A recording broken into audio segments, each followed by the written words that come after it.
You're listening to REIA Radio, the nationally trusted name in real estate investing. We dig deep to discover investors' why in real estate.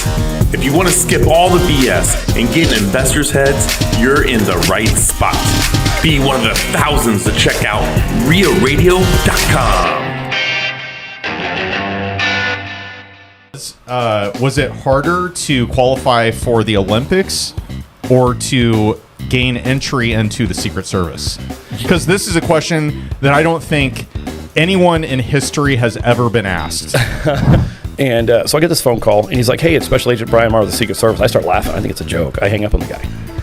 And not 8 seconds later, I get a phone call from an unblocked number all of a sudden, and it says U.S. Secret Service. And I'm like, oh, God, what have I done? One of the biggest things in my life was growing up, I didn't identify or internalize a lot of things, right? I grew up in such a way where it was really, really tough for me to own success. I could own failure. I could do that really, really well, critically well. But to own success was a very different thing. So for me to identify as something meant a lot. And I identified as a good track and field athlete. Welcome to REIA Radio, episode 131 with Jason Belt. I cannot recall another conversation I've ever had with anyone in my life that has so many directions. Encompassed all of the things that Jason Belt has done. He's like the most interesting man in the world. In his young 34 years. 34 years old, and I don't know that should we tease a little bit about what all he's about? I think we should tease it, but not give it. Okay, so there are some pinnacle moments in young people's lives, like, say, the Olympics, or say they get hired into a government institution that is kind of a big deal. And he might hang up on them. And he when might, they call. And he might not answer their call at first. And then goes on to just dominate in a whole bunch of different facets of his life. He is God, and he is so humble about everything. That's what's so awesome about him. And there's so many things he has going on simultaneously while still having a W-2 job. But really, if you're interested in raising capital, creating relationships, and if you're just a salesperson in general and you want to know how to get stronger bonds to create lasting relationships and use other businesses to expand your business, this is a great episode for you. Well, and if you happen to fall ass backwards into a lottery moment where you come across a stock that you buy and sell and make a shitload of money on, and you don't know what to do about the tax situation coming up, this is an awesome episode for you. Yeah, I mean, this is straight That's out a of crazy story. Straight out of a Netflix show. It totally is. Totally is. No, Jason Belt is a fixture of the Omaha real estate investing community. He recently kind of came to the limelight when he aligned with a couple of folks that we've had on the podcast before. Episode 10, episode 50. Episode 10 and episode 50. Colin Schwartz and Chris Pomerlew. He works for a company called Levin Wealth, where they do multifamily syndications, among other things, and he's been an integral part of capital raising for that group, in addition to, oh, by the way, having a full-time W-2 job as a medical sales rep or manager. I forgot to tease out of him what exactly his role is there, but as well as he is a family man, married, 2 kids, young kids, and a young guy. And here's the message for this episode: high achievement, and how you can go about being humble and balancing your life while still pursuing massive goals. Because, when you think of the term massive, like he's a pretty good descriptor of that. I don't know if it end up in the final edit here, but I started the podcast saying, "Welcome to REIA Radio with John Cena," because he thinks John Cena's body double. He is a gigantic individual in like a good way, where he's and he takes it as a compliment. Stacked. He's like, "Thank you so much." Yeah, he's put in so much work on basically improving himself and his life and his business and people around him. That I'm really inspired by being around him. He's super fun. He has I'm connected with him through business partners, but also through like a small town like that I'm from, and he's got relatives in. And another Malvern connection. Exactly, and Council Bluffs, yes. OG. So yeah, stay tuned for this because, man, he drops a ton of really good life skills and knowledge and negotiating and just motivation, and like super fun episode upcoming. It'd be fun when we finally get the chance to interview Chris Voss, to have him in the room. Yeah, exactly. Yeah, I think those two would probably have a lot to talk about because I'm sure. Jason's fun. Well, with that, tell me a little bit about your week. What do you have going on lately?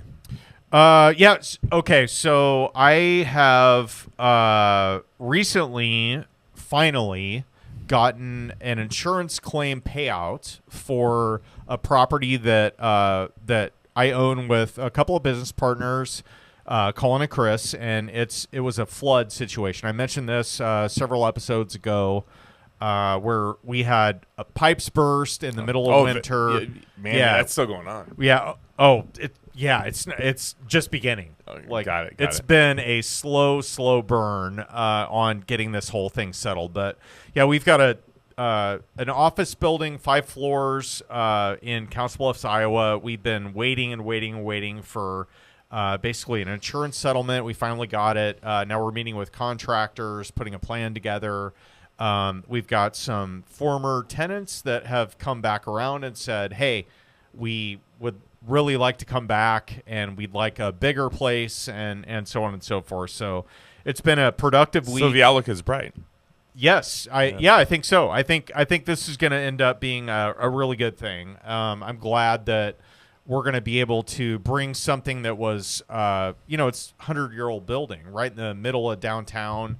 We're going to be able to bring it back online and it brings some former tenants back. So I think we're going to probably do at some point a news release and kind of pump this up a little bit, but we're excited about it. Now, what are the things that you're going to have to do? Are you going to put sprinkler systems in this now, or what changes we have to make? Yeah. So, as a result of all basically the entire interior of the property flooded. So it went on for hours and hours. A plumbing pipe burst in the middle of winter and flooded, basically the 4th floor down. And then the very next day, the 3rd floor pipe burst and flooded the 3rd floor down.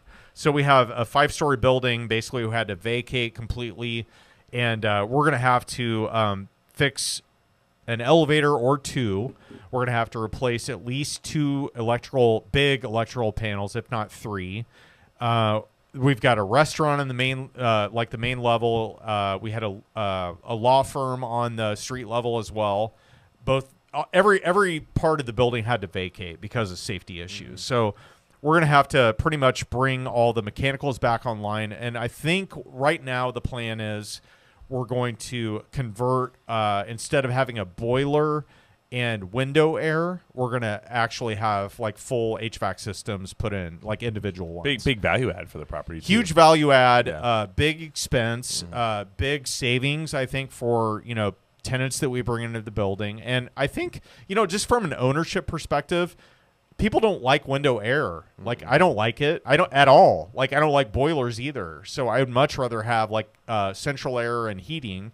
And that's what we're looking at bringing into the building, which I think will really help with turnover and just longevity and all that. I mean, in the long run, this building could be even better asset for you just because of the situation. I really think so. And we're trying to be smart about the renovations we do because, I mean, when you take a 100-year-old property and you're talking like an insurance claim situation where there's a disaster, you've got a lot of dollar signs out there. And you could go nuts. I mean, you'd be like, oh yeah, I'm going to sprinkler the whole building. I'm going to replace elevators. I'm going to replace all the wiring and everything in the building. Mechanically, you could be in it for a couple $1,000,000 and the building's only worth $2 million. Like, you got to be smart about this. So we have a cosmetic remodel that we're going to have to do on the whole thing, and then a lot of mechanicals. It's funny. I look at my projects, and at one point this year, I had 3 projects going on. I had a single family that was a big turn. I had a duplex that's still going on. That's almost done. And I had my 4-unit I mentioned last week. And then I look at you, and you got this 5-unit or 5-story building. You have the Branson project that's been going on for quite a while. And then you also have another project in Sarpy County that's going on. Like, do you have any other big projects going on right now besides those 3? Yeah. I mean, one we just bought, like in Midtown, like Exarban area, where it's going to be a big reposition. We bought a 24-unit townhome project where we're going to have to redo a bunch of mechanicals, roofs. Oh, I knew about that, yeah. And then 5 duplexes with it. So it's going to be awesome, though. I'm really excited about that one. When you have that many big, huge projects going on and the amount of cash that has to go out to keep those projects going on, how do you keep your sanity? Because my sanity is going. It's a tenuous balance. Let's put it that way. I got these projects going on that are nowhere near those money flows, but my hair is falling out. I'm stressed. I can't imagine. So I have one of my very best friends from my childhood. I don't think he listens to this, so I can talk about it. But we would talk regularly, like once a week. He's in real estate. I'm in real estate. We're from a small town of 30 kids in our class, and he was my best friend. He was in my wedding and all that. And we were super tight, and then kind of went our different ways, and then got really super tight again, and then kind of went our different ways and whatever. But we always end up coming back, to circle around. And he was asking me because he invests just in our small town where we're from. And single family only. He's done a little bit of small storefront stuff, but never really ventured up. He's talked for years. Sounds like it'd be fun to have him on the podcast. Yeah, get some history about you. He'll never do it. But it's fun because he'll talk about someday I'll come to Omaha or someday I'll come to Council Bluffs, and it was always someday. And I always gave him shit about it. I was always like, look, man, we're gonna be having this exact same conversation 5 years from now. So what are you going to have to do if you really mean what you just said? What are you going to have to do to execute on that to get up here and start, scaling up? Because he was always kind of involved but not committed. That was how I would describe it. He had a toe in the water but never would want to jump in. And I love and respect him. He's a great dude, good family man, and he is staying in his lane. He's sticking with what he knows, and there's merit to that.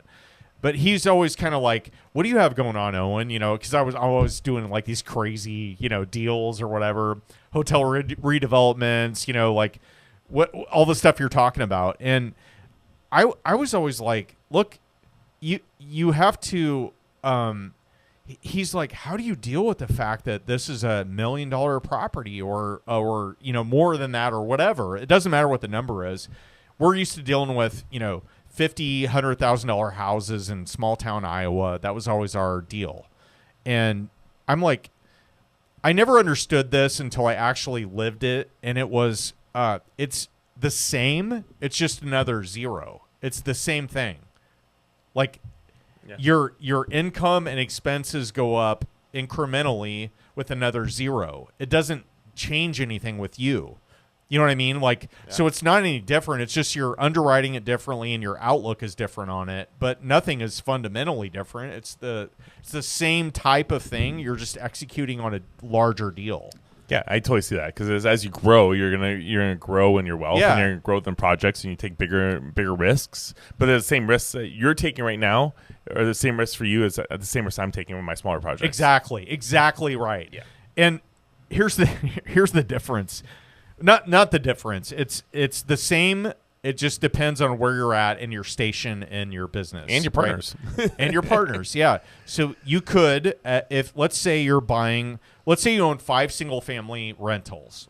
That's your portfolio. You've grown it. You've slugged it out. You've saved up. You've bought your own 5 single-family rentals. And let's say you wake up one day and you have I don't know, like what's a really bad thing that could happen? Let's say your furnace went out, your AC went out, you had a flooded basement. Let's say you had a flooded basement. That's probably a bad one, right? Squatters. Okay, let's say you had one of those things happen, right? And you weren't planning on it, you weren't budgeting for it, you didn't have $20K in the bank account to like offset all the expense, right? That's a panic moment, right? You have all of a sudden you wake up one morning and you get a phone call and they're like, hey, guess what? Here's what happened, and it's gonna mean to you $10K, $20K, and you don't have it. Like, what do? Like, it's a freaking panic moment, right? You got to be like, oh shit, I have to dip into my savings. I have to borrow money. I have to like look at my retirement account. Like, those are, you know what I mean? Those are the early on, like when you're starting out as an investor, those are things that can happen. And when you get a little bit, when you add a few more doors and you add a few more, when you add a few more assets to your portfolio and if you're managing it, maybe like you should, or maybe you're not, but the phone calls are still the same. They just have an additional zero on them. Yeah. And your income and expenses have an additional zero. It's all scale, It's monopoly. Yeah. It totally is. But I will say, they really suck when they have like a lot of zeros on them, because, and this is a small example, but I live, I've mentioned this before, but I live in a lake community that has had some real challenges here in the last few years with water levels and so forth, and we got flooding, and I had a seawall collapse. It rained 5 inches in like 3 hours a couple of weeks ago. I wake up in the morning, go out, my seawall's collapsed. All of a sudden, they're like, "Yep, that's $7,200. I just hired a guy yesterday," and I'm like, "Okay, that sucks. I don't like that." It's all relative, right? Because me 15 years ago, I'm 49, right? Me 15 years ago, I would have been like $720 would have been, that would have really sucked to wake up and find out I owed. Now it's $7,200, and it's like it keeps getting worse, but you're able to withstand it over time if you're properly, budgeted and all that. Well, based on inflation, it would have been $720. Yes. That's true. I don't know where I'm going with this, but like what I'm trying to illustrate here is just the growth of your investing and the growth of your business over time. It's all relative, and it all still sucks later. You never get to a point where you're like, I'm at the mountaintop. It's all good now on. From now on. I was just listening to a podcast with Jay Scott yesterday, and he was talking about, hey, he goes, I invest a lot in Florida, and now the insurance rates are getting high. Like, Nebraska's ranked in the top 10, highest insurance for a $300K property. Yeah, but and taxes, by the way. And Florida's number 1. Yeah, and where I think, don't quote me these numbers, but Nebraska's on a $300K house, the average insurance is like $3,300 now, and in Florida it was right around $10,000. And he's like, well, now all my properties I have in Florida we have to sell, because they don't make sense. They're actually negative properties. Yeah, he didn't say all. He said there are some. I thought it was a majority. He wanted to sell some off because of exactly what you just said. Because, if you go from, if you go up $6,000 in a year, that's $500 a month, right? So that's, for most people, going to be what, close to $100,000 in additional housing cost that you're going to have. So it's the equivalent of buying another $100,000 property. Well, with know what I mean? Well, with interest and taxes alone, the house I currently live in, my primary home, and we've lived there for 4 years, I believe, and my payment has gone up $1,000. Jeez. In a month, just because of taxes and insurance. God, now that's crazy. I mean, that just tells you how. We're dealing. Here we are. We still have that nice 2.75 rate that everybody is so excited about. And we want to move. Yeah, hey, listen, the sci-fi nerd in me really wonders, like 20, 30 years from now, if climate change still does. I love movies like that and dystopian, future, like TV shows and whatever. But don't tell you what's going to happen in the next episode. 'Cause Yeah, you exactly. You might Don't get spoil 50 it. degree. I will kill you. I will cut your throat. But no, it makes you wonder, like, what is stuff just going to go by the wayside where, like, it used to be, oh, yeah, home insurance. Yeah, that's cute. That's not a thing anymore. Well, I keep on reflecting back to that statement that Brad Bader had a couple weeks ago in his episode, and how he said, hey, insurance is just going to say roofs are not included. And if you want that roof policy, you're going to have to pay an additional fee for that. Yeah. Otherwise, roofs are just going to be self-insured. And he's not wrong. I hate to admit it. I don't want that, but he's not wrong. Yeah, I don't know, man. It's going to be there's got to be some give. It feels like something is going to break. Yes. Very soon. Seven insurance companies went bankrupt in Florida last year. Yeah. Is that what I understood? Yep. Yeah. That's insane. I mean, not that they just closed up shop. They went bankrupt. Yeah, not a good time to be in the insurance industry, that's for sure. I mean, it's nuts. Well, let's talk about some uplifting news instead of some depressing I news love here. uplifting news. I'm a very positive person. But perfect. Well, with that in mind, let's talk about today's Golden Nugget. And this Golden Nugget is brought to you by JM Real Estate Capital. Hi, it's Rob, JM Real Estate Capital. We're the money guys that you need to know for all your real estate investments. Talk to us. We can do what your local bank can't or won't do. We don't have millions. We have trillions with a T to lend. 844-we close, or go online at jmrecapital.com. That's jmrecapital.com. JM Real Estate Capital, smart solutions for the real estate investor. So today's Golden Nugget. So I think everybody probably takes for granted the fact that there's a Better Business Bureau out there, but probably never pays attention to it. I pay Better Business Bureau, just so you know, for the REIA. Yeah, and what do you know? Okay, I'm putting you on the spot with this because we didn't talk about it. But what do you know what that costs you per month? And that we're in Omaha, Nebraska. I so think it's like $40 a month. Or $40. That sounds exactly right. Yeah. So for one of my businesses, we have that as well. So $40 a month. Better Business Bureau. So, okay, this is not. They're not a sponsor. They're not paying us to say this or whatever. But I will tell you. I really should know what you have to say. I will tell you that I've had some reviews on the BBB that have been good. And you can promote those, right? So you can tell, if you have, I'm A+ credited. Let's say you have a house buying business like I do, and you're like, hey, if you liked if you like the services we provided, you like the fact that we closed fast and took care of your problem, blah blah blah. A review would be awesome. If they give you a good review, you're gonna, obviously that's gonna show up on your Google search when somebody's checking out your company. I have literally had sellers of homes tell me that the only reason that they decided to go with my company over another person's company is because of the Better Business Bureau review that we had. Wow. And they read through all of them. And I've had this happen 4 times where in total we have probably made over $200,000 on those deals. And I'm not kidding. So that $40 a month was really worth it. Yeah. So this is an unpaid advertisement for the BBB because this happened to me recently where somebody was like, hey, we checked out, 4 different companies. We're going to have you all come out, and you guys were the only ones that had really good reviews on the BBB. And I'm like, that's awesome. Thank you. Appreciate it. And yes, it's a paid thing. I get it.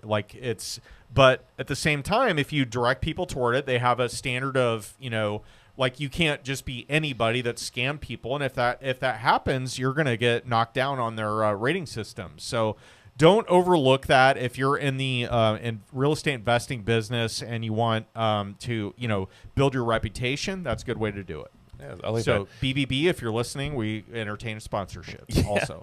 I signed up for the our local Omaha REIA, and I push people to do reviews on there. I think I got about 4 or 5 on there. But you want to be in good standing, and when you can put your marketing out there that you're A+ accredited, BBB, that's good marketing for your business. So exactly, use those pieces. But with that, we have a great episode. So stay tuned for Jason Belt. I'll do it one more time for the audience, but welcome to REIA Radio, episode 131 with Jason Belt, a.k.a. John Cena. You are such a dork. That was pretty funny. I mean, you're officially his look-like. You've done his stunt doubling, right? So I've actually won a costume contest. No joke. It was like, I think it was 2010. I bought all the gear, from the official gear from WWE, and won a costume contest. Won $50. The only money I've ever won from any contest dressed as John Cena. I mean, you could Shut up. You could definitely be his It's real. body double.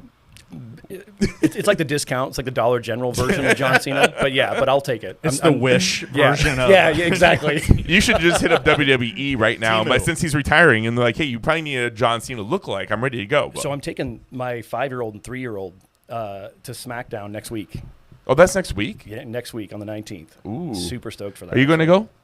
No. Oh, Nope. Those days are gone after Hulk Hogan and Randy Macho Man Savage gosh. are retired. No, I think my son would love that, and maybe I need to look into that. If I had a dream job, if I could choose anything, I think it would be that. I think I could cut a decent promo. I think technically you already had the dream job for that. A lot of people have always wished they wanted to be Which one? the Secret Service. Oh, that's a good one. It is a good one. I don't get to cut promos and talk though. But I had this whole thing planned. Ted's like, hey, you got an opening line, and now it's just okay. So That wasn't planned. Here we are. That just kind of flowed, just so you know. So I'm sorry. What I was going to ask was it harder to qualify for the Olympics or to gain entry into the Secret Service?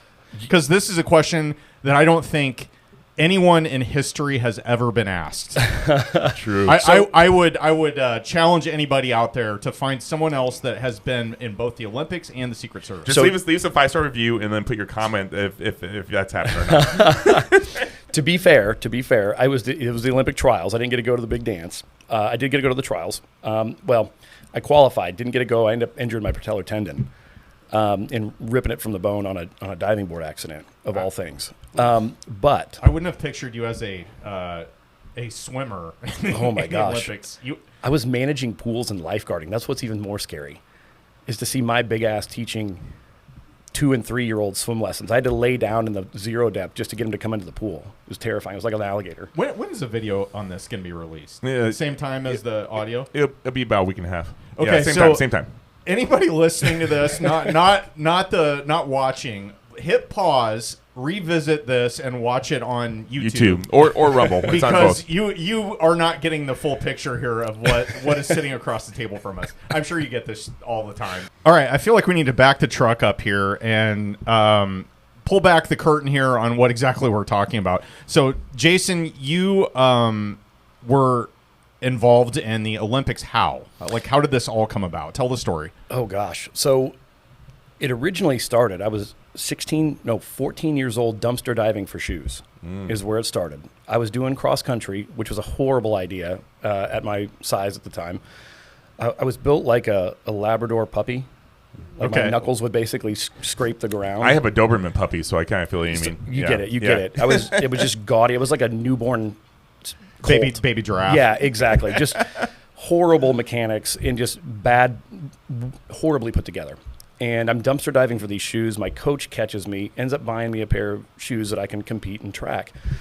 And I'm not built to be a runner for long distances. I can maybe like a thoroughbred. I can go short distances for a little while, pretty quick. But I did cross country for 2 years.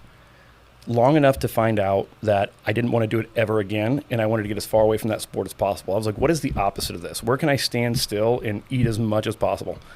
And that ended up being discus is what it was. I was like, oh, okay, I can do this. It's like you're like a child having a big temper tantrum out there anyway. You're just throwing things as hard as you can and screaming at the world. What age are you here? About 16, 17. Got it. I had some success. Thought I was going to be a basketball player. Turns out nobody wants a 6'2" center. I could jump. I was mobile. I've been able to dunk since I was in the 8th grade. So I had some skills, but I just wasn't going to be a basketball player. That wasn't realistic.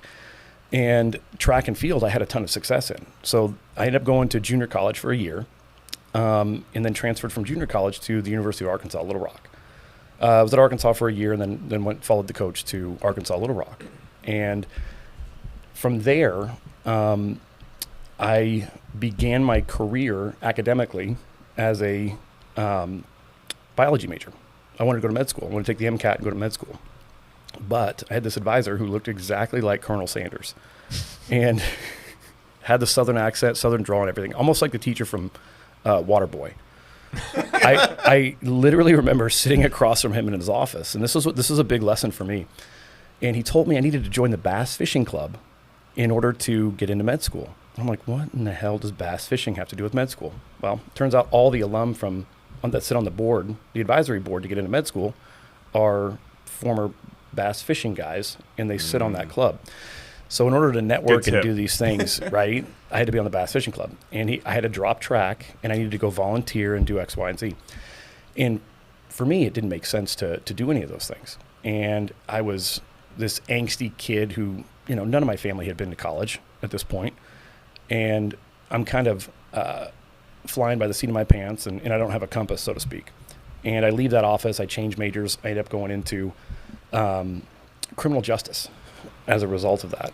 And I was like, screw it, I'll just take the LSAT, because I just thought you could just take whatever test you wanted and just be whatever you wanted at that point still. I'm like, I'll just take the LSAT, it's fine. We'll move over. And I'm competing in track and field at the time. And still bass fishing? And yeah, competitively bass fishing. Yeah. So then from there, ironically, I lived with the owner of Bass Cat, his son. So the Bass Cat fishing boats, and damn kid was made of money, and he would steal my food. I'm broke as hell, and this kid was like a raccoon. At 3 a.m, you'd just see him by the pale light of the refrigerator stealing my food. I was just taking bong hits on the exactly, side. exactly. He'd wake up and his hand would be covered in peanut butter, and I'd see like these handprints in my and I'm like, I'm down to my last $7 overdrafting my account. And I'm like, Ryder, quit. Interestingly enough, I'm on the way to track practice one day, and this is where these two stories kind of align: the Secret Service and the Olympic trial story. I'm on my way to practice, and it's my junior year, and I'll never forget it. Now, in college, I had pissed off enough people at this point for me to get a blocked number phone call, or an anonymous phone call wasn't unheard of, right? So I get an anonymous phone number. What were you doing to piss that many people off? Oh gosh, whether it was random girls that I had pissed off, or just different pranks that I had pulled. There was a lot of. Sounds like that could be a podcast in its own. Oh my gosh, there were. Now my coach says this, and my coach has some legitimate stories. He was the head strength conditioning coach at LSU. But if YouTube would have been as big, or social media would have been as big when I was in those first couple of years of college, I'd be fearful that I'd not be able to have a job probably ever. Yeah, Owen and I talked about that, about our 20s. Oh yeah, just goofy shenanigans. Nothing horrible. Just goofy pranks of running around streaking, doing naked snow angels. Yeah. I did that down Dodge Street once. Oh gosh. During I think it was 1996, after the Huskers won, I streaked down Dodge Street. Gross. Did you get caught?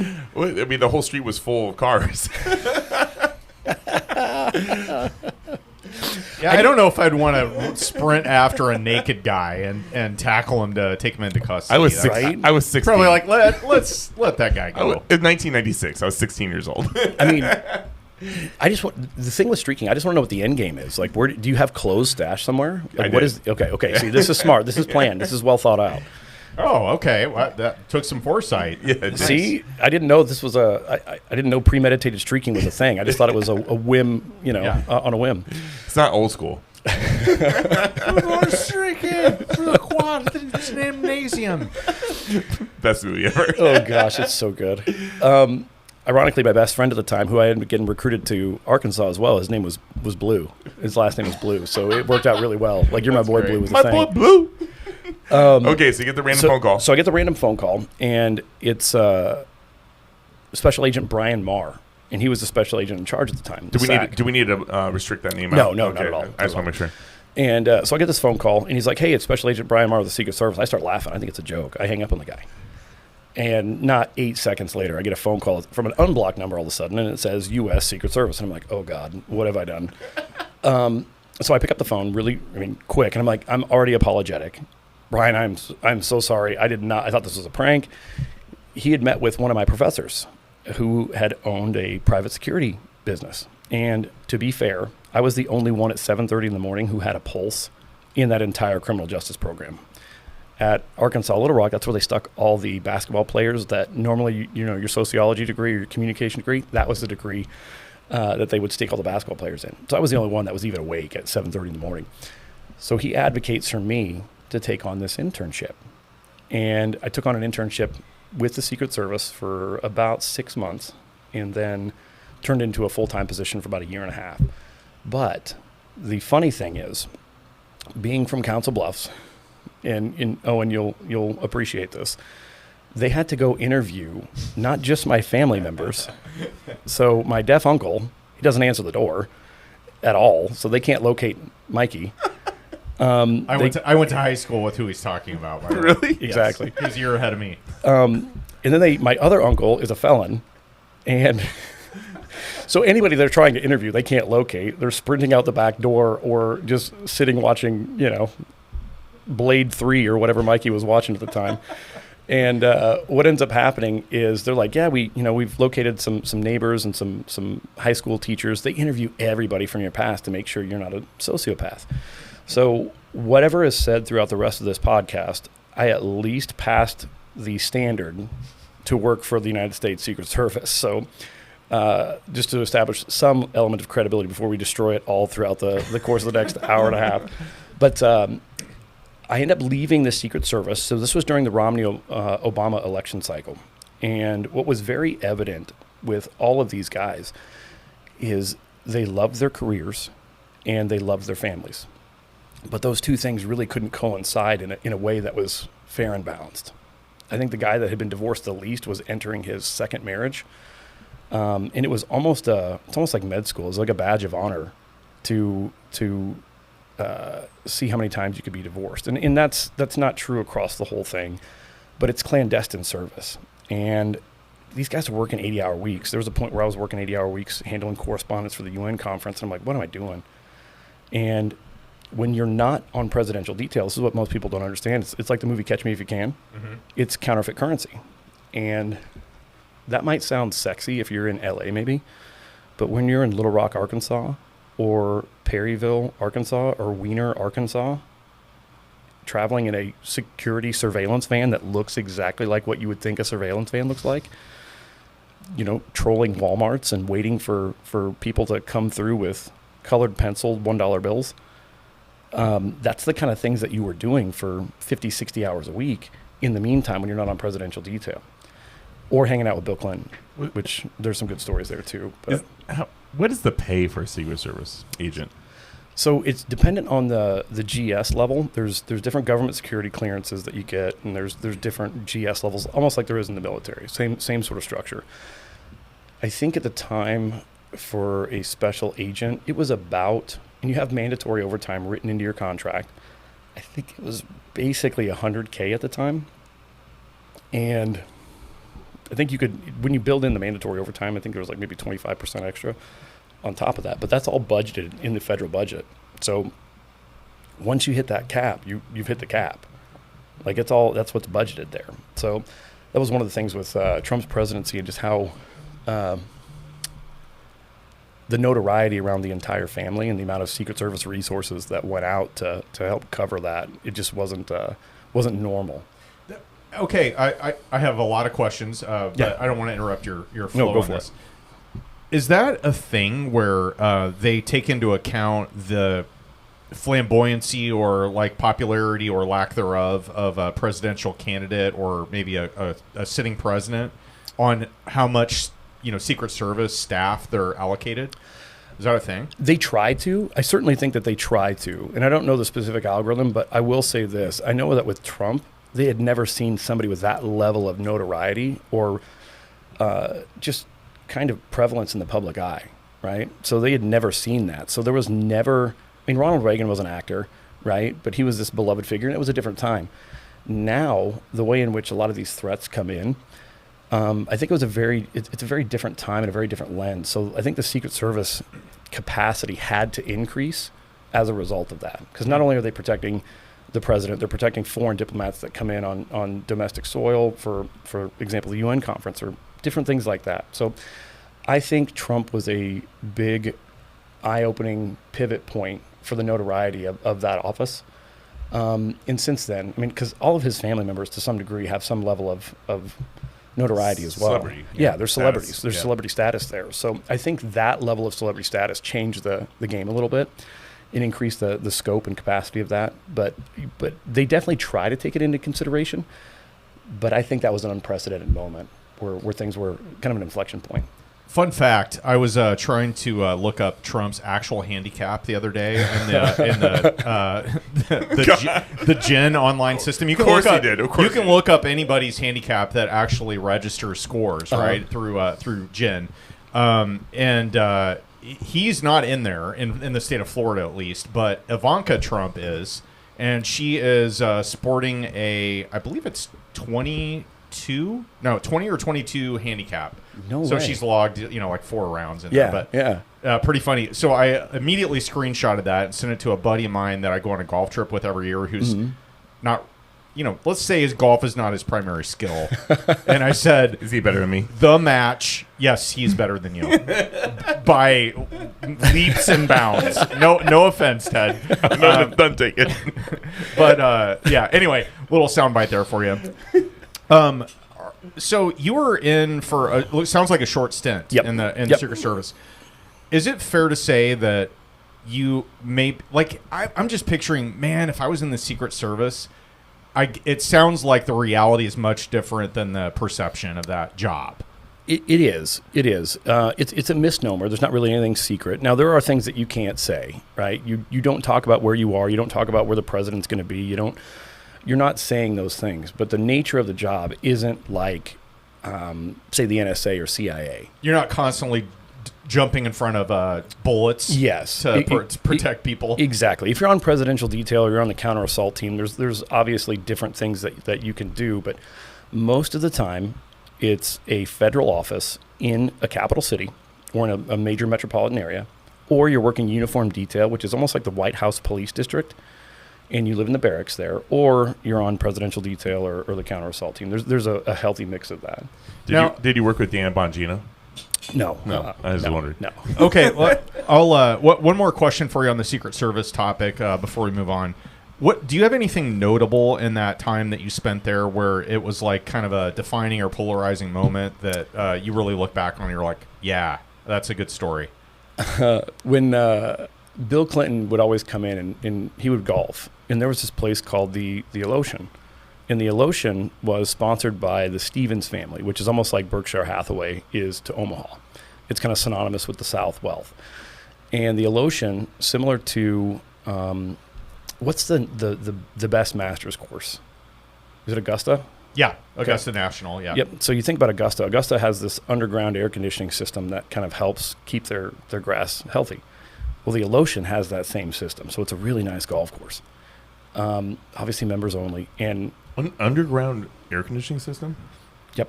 Yep. It helps keep the grass cool. It's like this whole, and that's an oversimplification of it, but that's kind of really what it is. And what then happens is Bill doesn't come and go play at the Alotian. He goes and plays it right off the river at kind of the trashiest golf course in town, which I loved.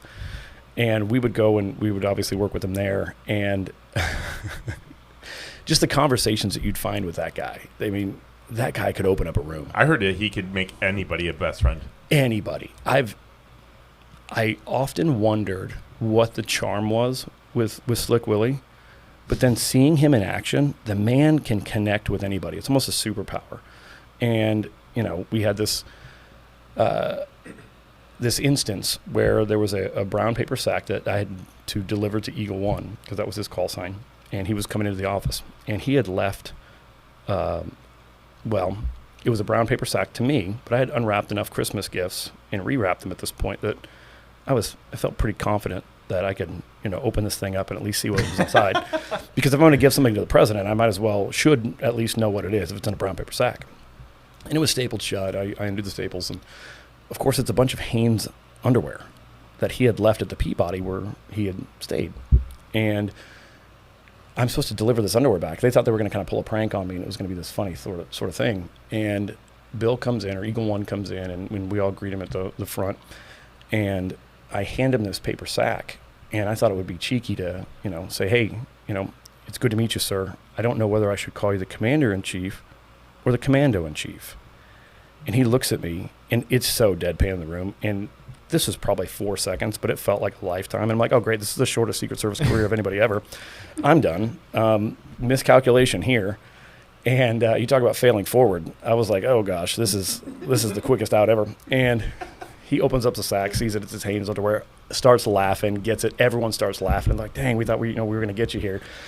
And then I told him, I'd opened it and resealed it, and because I wanted to make sure. And of course, I did it all into the guise that I wanted to make sure the president was safe. But no, I delivered Bill Clinton's dirty underwear back to him.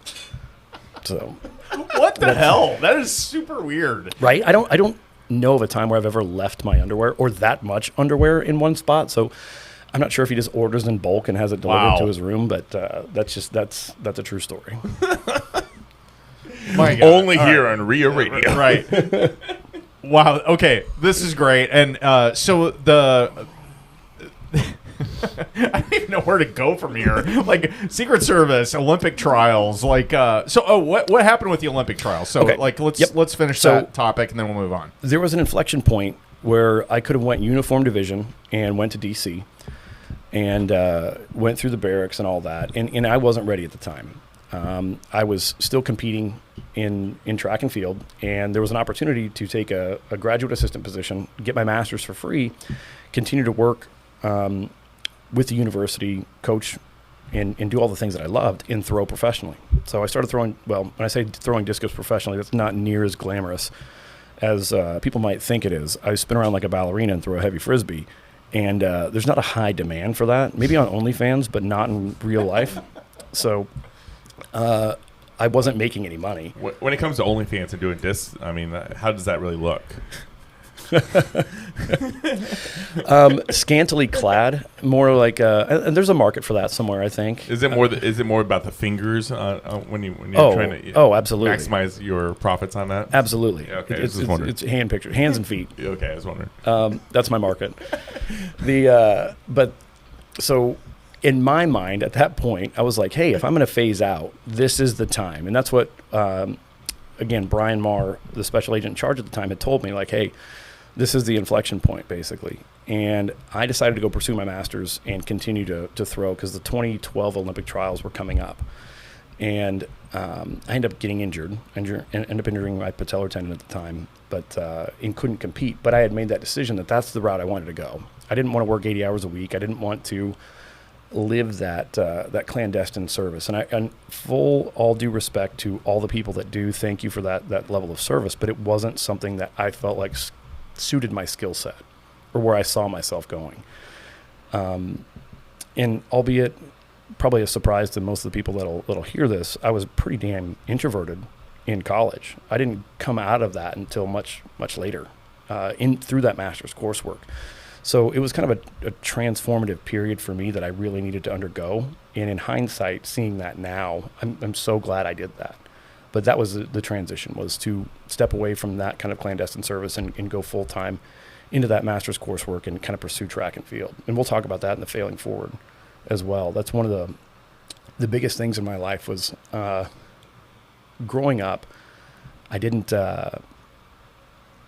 identify or internalize a lot of things, right?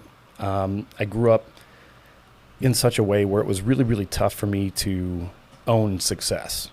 I could own failure. I could do that really, really well, critically well. But to own success was a very different thing. So for me to identify as something meant a lot. And I identified as a good track and field athlete.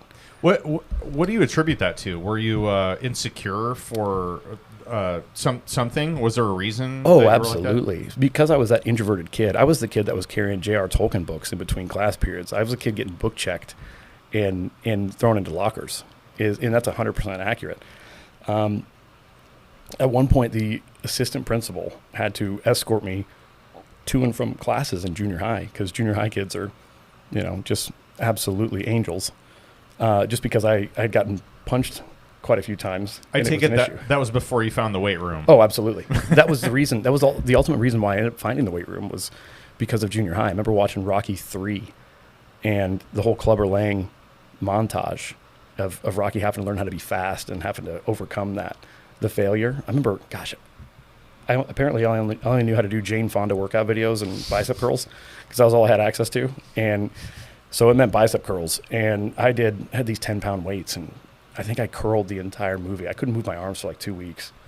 So I mean, I don't see a reason why we need to wait. Let's just hear you're failing forward. I mean, you the suspense has got me all excited. So in this section we famously call failing forward.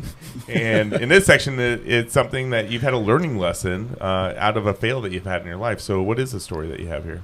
This was a big one for me. So my identity, because of some of the issues, that insecurity that I had from, it wasn't just junior high. There was other insecurities. I remember my first year in college coming back. They brought back a bunch of alumni that were in all the accelerated courses, and I happened to be the NHS president at the time. Ted, that's National Honor Society. I know acronyms are not. I wasn't part of that one either. Okay. So I was one of the smart kids, but I didn't identify as one. I kind of was a master of none, and I kind of floated between all the. I wasn't the groups. smart kid, and I didn't identify either. So, as Owen is obviously trying to put the light on. Owen, what was your graduating class? To be fair, 30. There you go. See, Owen wasn't one of the popular kids either, and it was only a graduating class of 3. So 30, not 3. Oh, okay, my bad. I think my class is like 400. Yeah. And so I had trouble identifying as any of those things that were good, and even in that one of the high school teachers that I trusted, when I came back, we all had to announce, all the alumni had to announce our GPAs and where we were, what we were studying.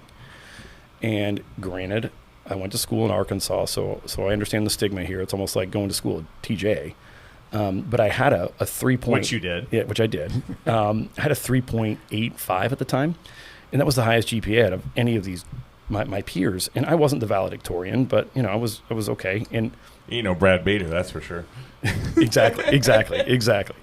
And so I remember the professor pulling me aside and saying, or my teacher saying, hey, I'm just really excited for you.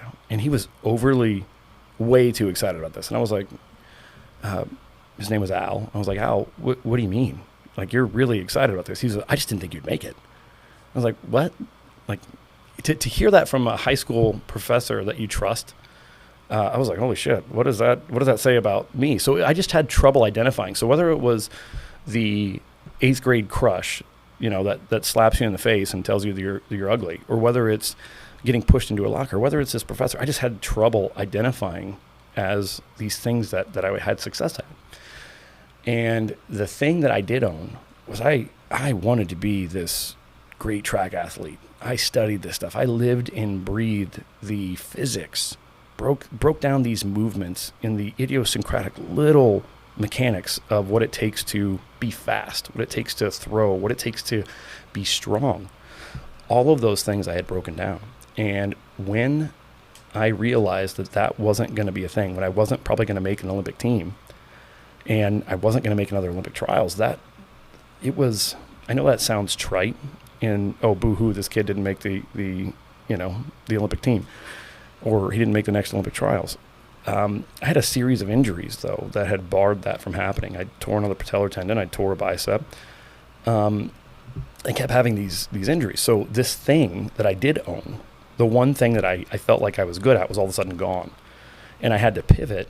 And the thing that I think is important in falling forward is this. When I think to the idea of a Renaissance person, a person who's good at a lot of different things, who can own a lot of different, or wear a lot of different hats effectively. You think back to somebody like Leonardo da Vinci, right? Somebody who was an architect, was a painter, was a sculptor, was an inventor, was a mathematician.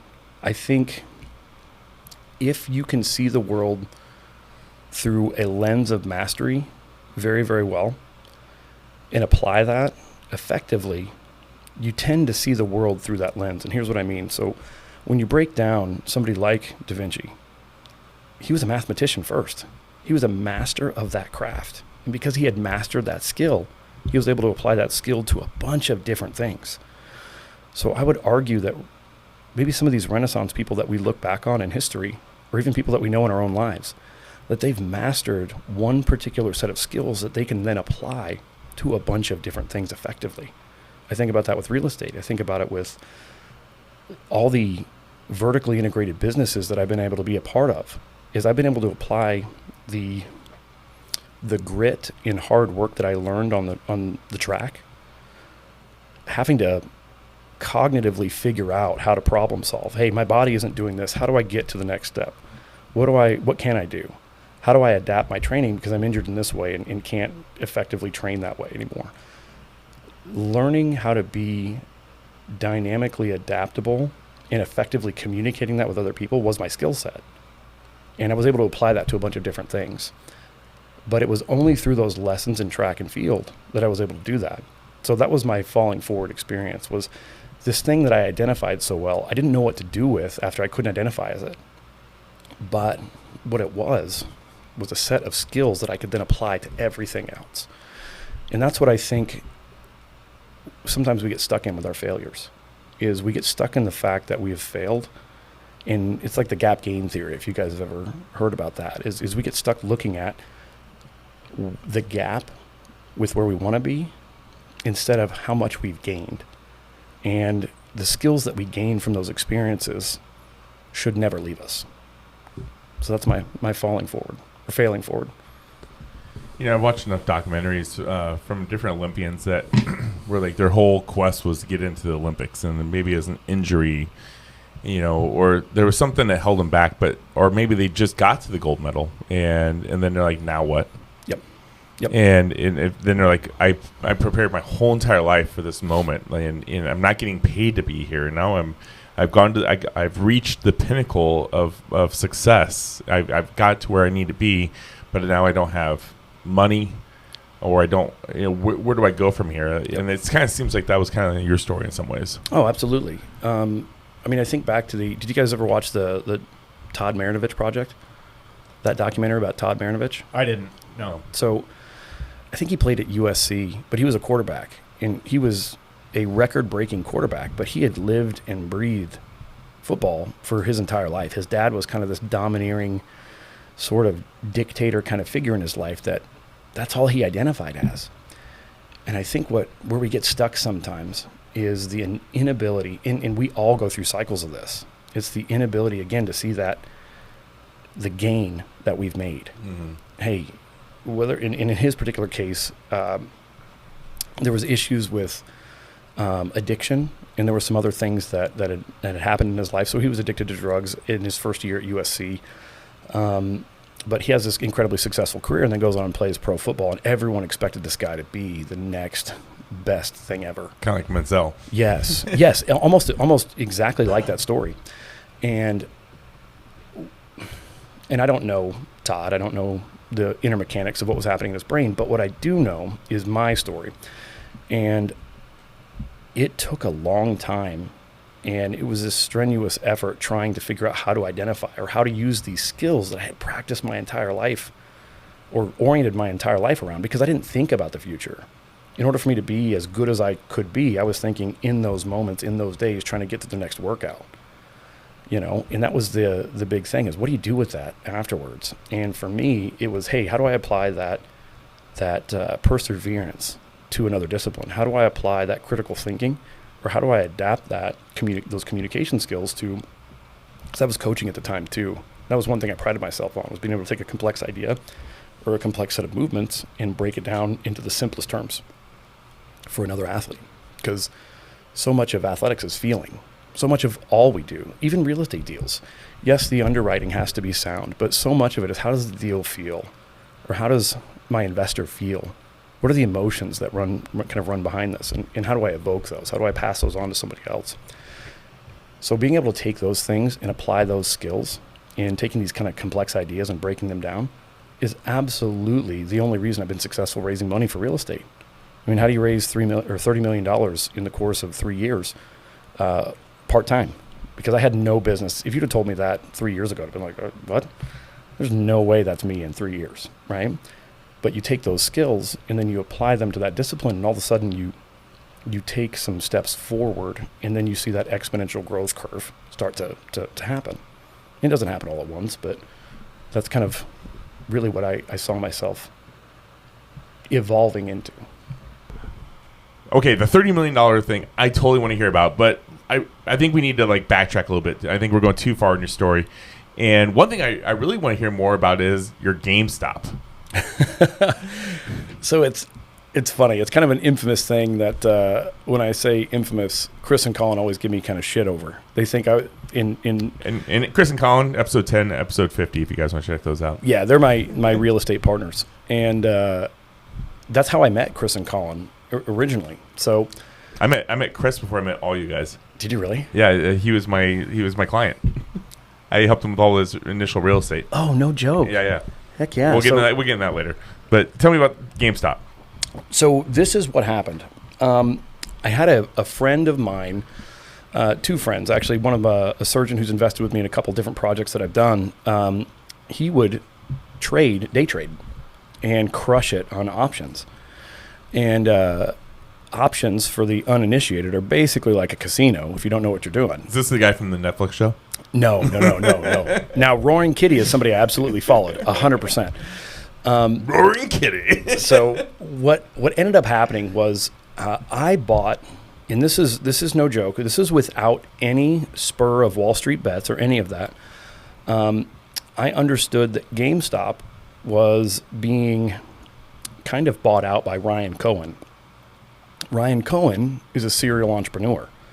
And for anybody investing, I'm involved with the Angels of Nebraska.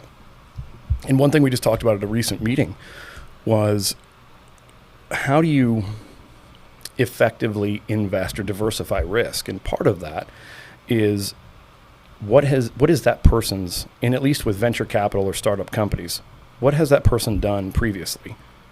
Do they have a track record of success? And this would be the same for real estate investing too. If you're an investor and you find a sponsor, same thing. What does that track record of success look like? And I saw that Ryan Cohen had started Chewy's. And Chewy's was bought by, I think, Petco or PetSmart, one of the two. And it was bought, I think it was $1 billion acquisition. But what he had done is he basically was beating Amazon at Amazon's own game, but just with dog treats and dog toys. So something that relatively benign that I didn't even think was a cool market, but he had transitioned it to all online retail. And GameStop is still brick and mortar at the time, and their stock was, I think when I first invested, it was $12. And he was basically buying up a bunch of this stock. And in my mind, this serial entrepreneur is going to take GameStop and make it online retail. And they were going to, I figured something big was coming because he had purchased a large quantity of their stock, probably to get a board position. Well, a month later, Ryan gets a board position, buys more stock. I'm like, okay, he's jockeying for a bigger position here.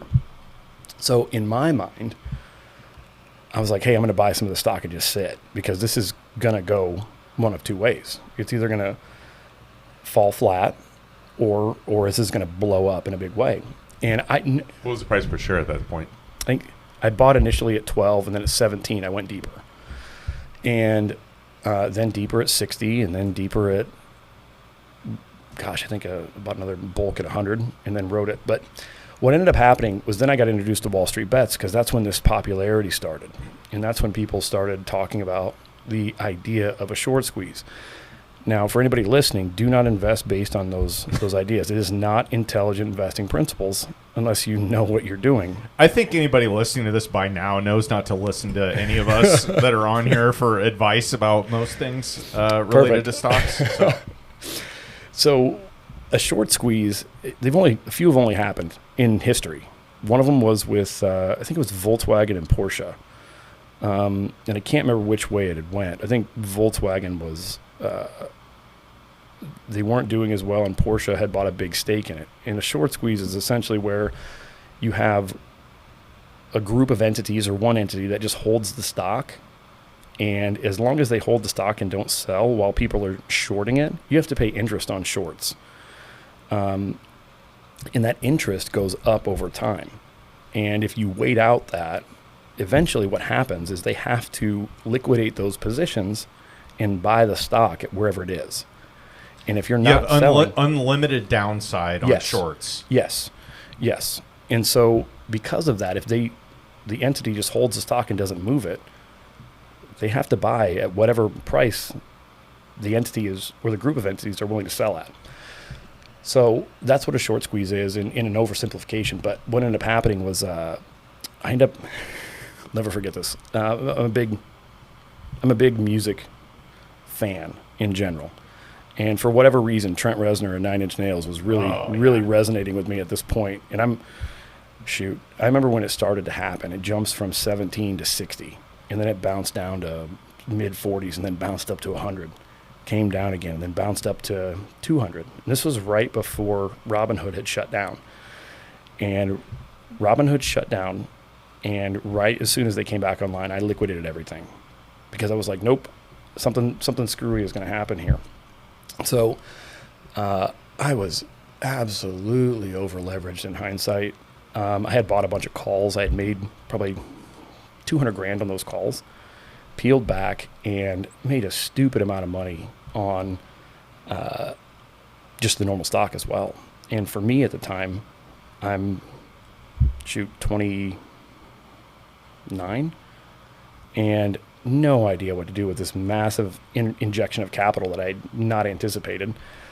And then of course the retail investing thing kind of goes its way. And for me, I made a couple of investments right after that hit. I hit Twitter. I hit Snapchat. How much did you make off this? About $500,000.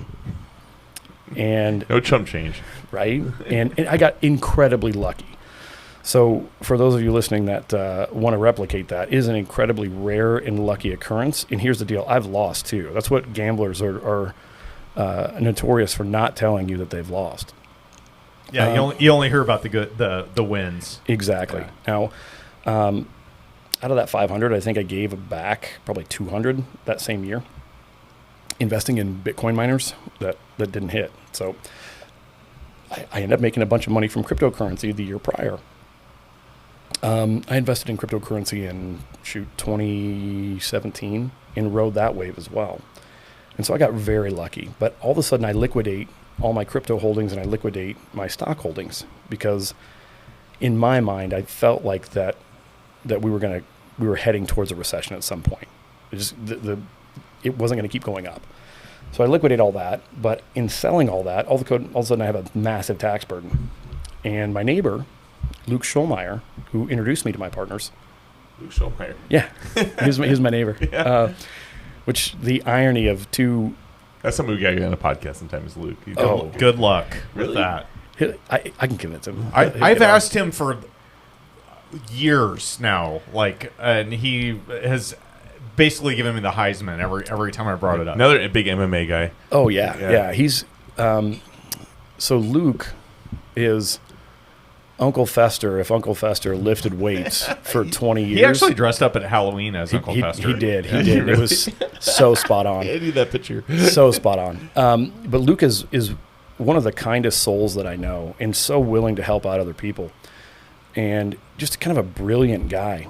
And when I first met him, he had seen the deadlift video. For anybody who doesn't know, I had a deadlift video where I deadlifted, I think 766 and ruptured a bicep, but still finished the lift.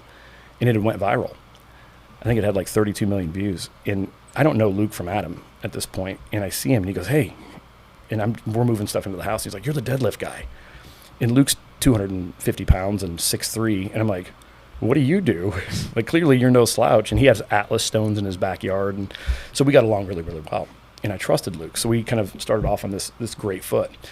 Well, I knew he was involved in single family homes and was doing very, very well with single family homes. I said, Luke, I'm about to pay a tax bill, the likes of which could pay off my house. And I had no idea. Again, I'm the only person from my family who graduated with a 4-year degree.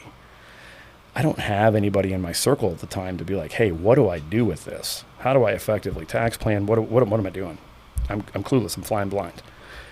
And he said, hey, there's 2 young guys that are really involved in multifamily that know what they're doing, and I think they're doing it right. Let me introduce you to them.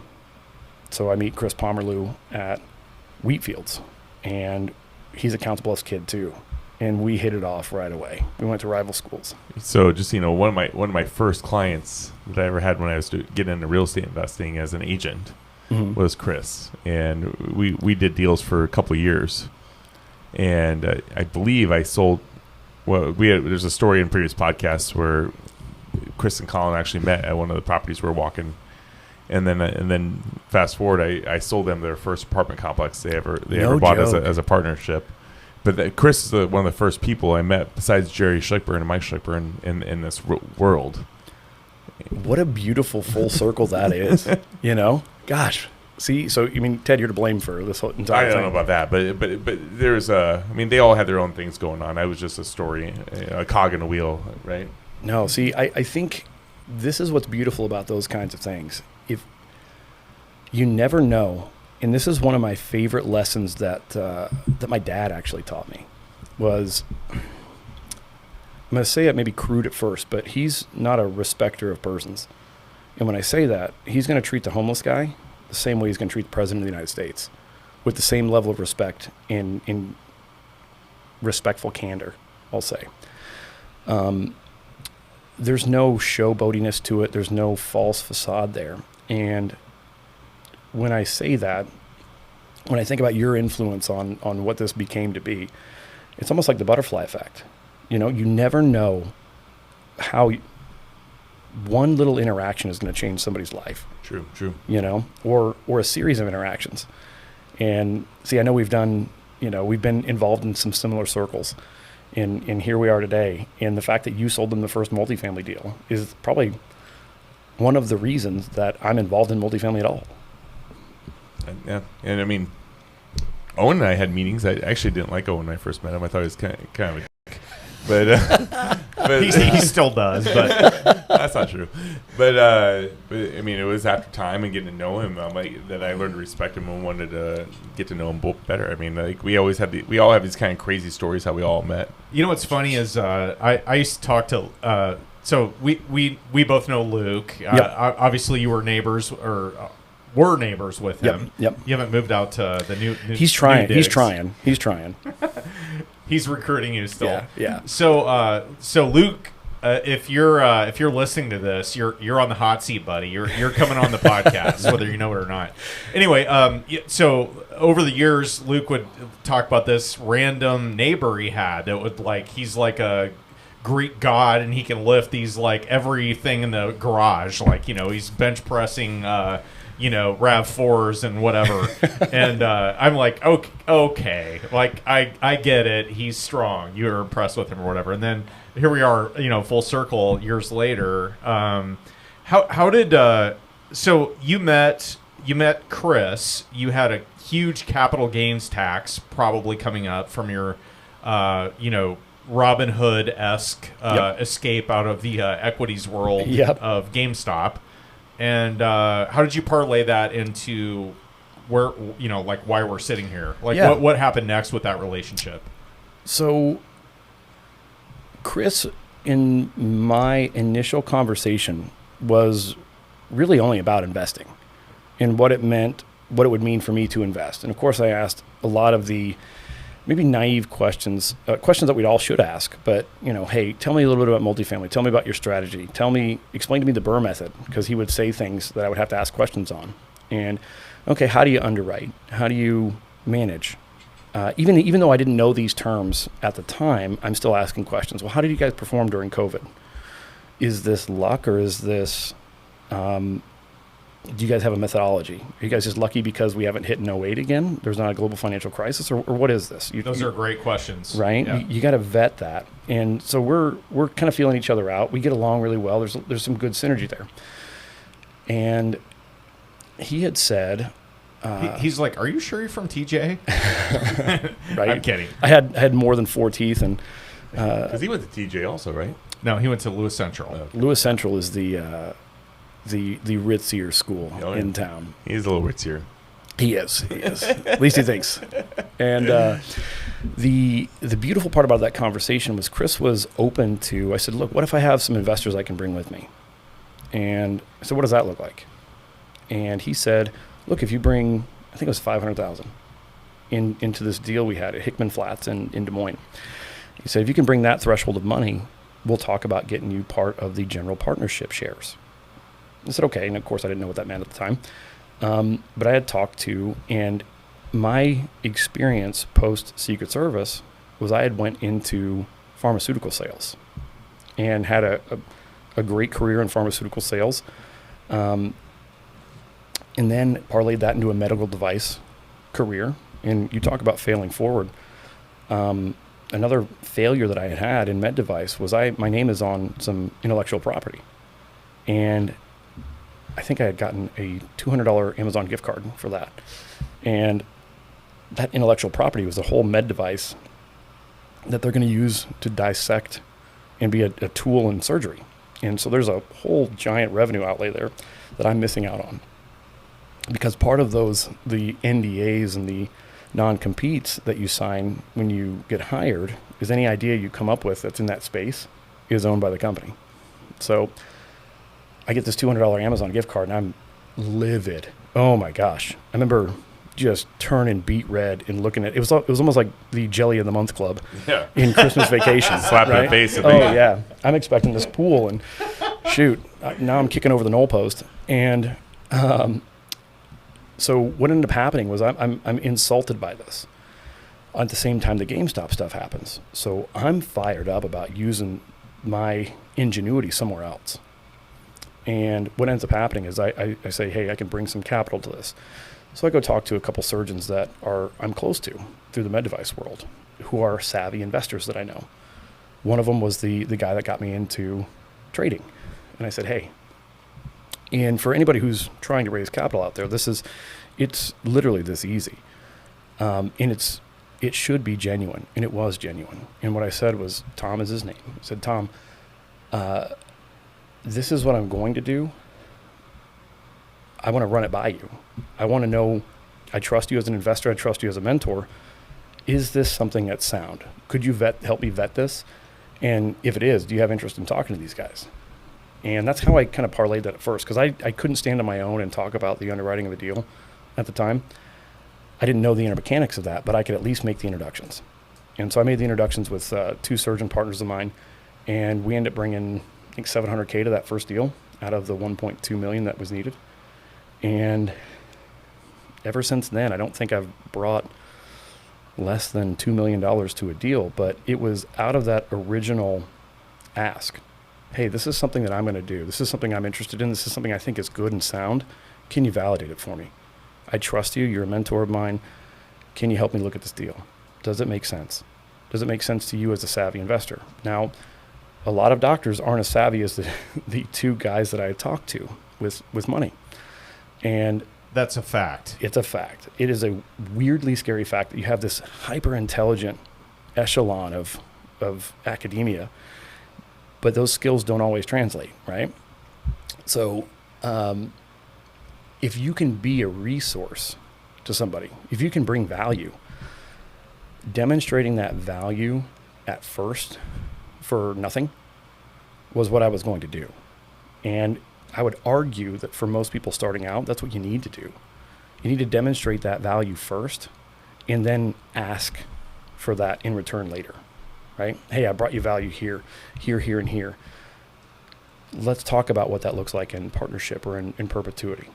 And I ended up building out from that network. I asked Tom and Ben, my first couple investors, hey, do you have friends that would be invested in this too, or would want to be invested in this as well? And then you start to have these conversations that organically make sense because you're building credibility, you're leaning and leveraging credibility of Tom and Ben, who are already having some success. And it's not so far a jump all of a sudden, because in my head, again, if you asked me 3 years ago how I'm able to do this, I would have told you you're full of shit. I don't know how to get there. I would have known. But these conversations start to begin to happen kind of organically. But you got to be willing to put yourself out there a little bit. And in asking those questions and being authentic, it started to grow into this kind of snowball effect. And once you pushed it down the hill and had a little bit of success, and that was the thing. I worked with really, really good operators with Chris and Colin. And we started to establish this partnership that began to grow. But that's what it originally came out of, was that initial introduction from Luke and that initial kind of goofy Robin Hood exit.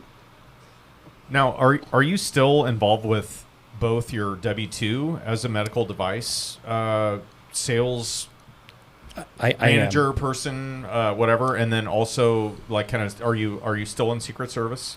Oh, no. I mean, do I still keep on the tabs fly? on? Do I still keep tabs? Do I have a bug in this room? I He can't won't tell share. if he's in Perhaps. Secret Service or not. So. So I still am involved with the W-2. So the irony is I'll do some speaking engagements. I spoke at a recent real estate meetup in Austin. And one of the questions they asked me was, hey, how do you transition out of your W-2? And I'm like, oh, well, truthfully, I haven't yet. So, but if I'm going to, for me, what makes sense is I'm able to handle all my investor calls through Calendly right now. Now, is that going to reach an inflection point where that's no longer the case? Absolutely. And when it does, I'll transition out. So one of the things that I am not great at is work-life balance. I try to be good at it. And for those of you out there that maybe subscribe to the early Gary V or the early, Elliot, whatever his name is, the sales guy. Ness is the only not Elliot that popped in my head. It's a good one, but not that guy. He's, I don't know if he had good work-life balance either, but life doesn't have to be this constant grind. It doesn't have to be. And I'm still figuring out that balance. But I know it doesn't have to be. So at least I know that grinding all the time isn't going to be as effective as I think it is. You have to rest and sharpen the saw, so to speak. You're married and you got a couple young kids too, right? Yeah. I've been married for 7 years now, and I have he's about to be 6. He's going on 13, I think. He's already starting to negotiate bedtime with me. And then I got a 4-year-old who is the most rambunctious little hellion. My 6-year-old daughter is the same way, so I get it. Yeah. It surprises the heck out of you, the level of conversations that they start to have where I'm like, where did you hear that? So in juggling that, I've always tried to maintain now where my work-life balance suffers. It's not from my family. Now it is distally. And when I say this is a critical learning point for me and continuing to learn through it. I would take time out of sleep. So I would go train at night. I would catch up on investor emails at night, and I would just schedule them to go out the next morning. I do that right now. Yep.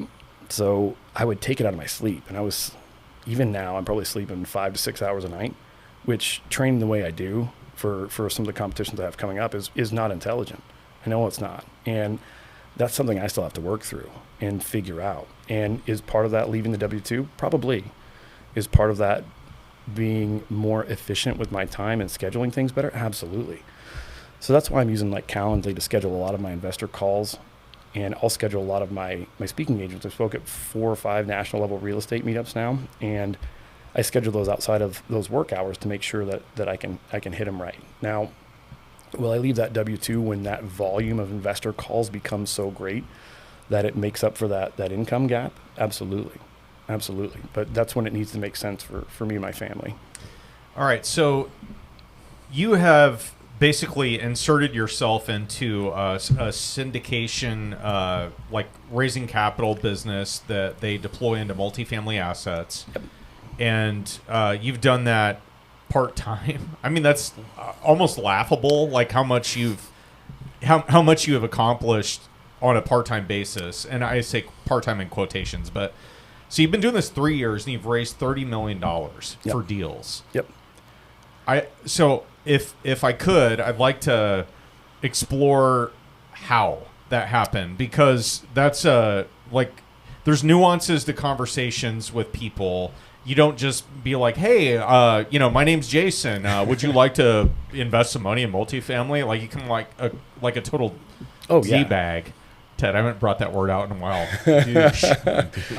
But like, how do you work that in as a natural part of a conversation with people that you're trying to foster a relationship with, and also, put their capital to work for a business you have a vested interest in? Yeah, no, absolutely. First, I think it comes back to the skill set that I've managed to hone. And when I I say have a this, special set of skills. yeah, exactly, exactly. I will find you, and I will sell you.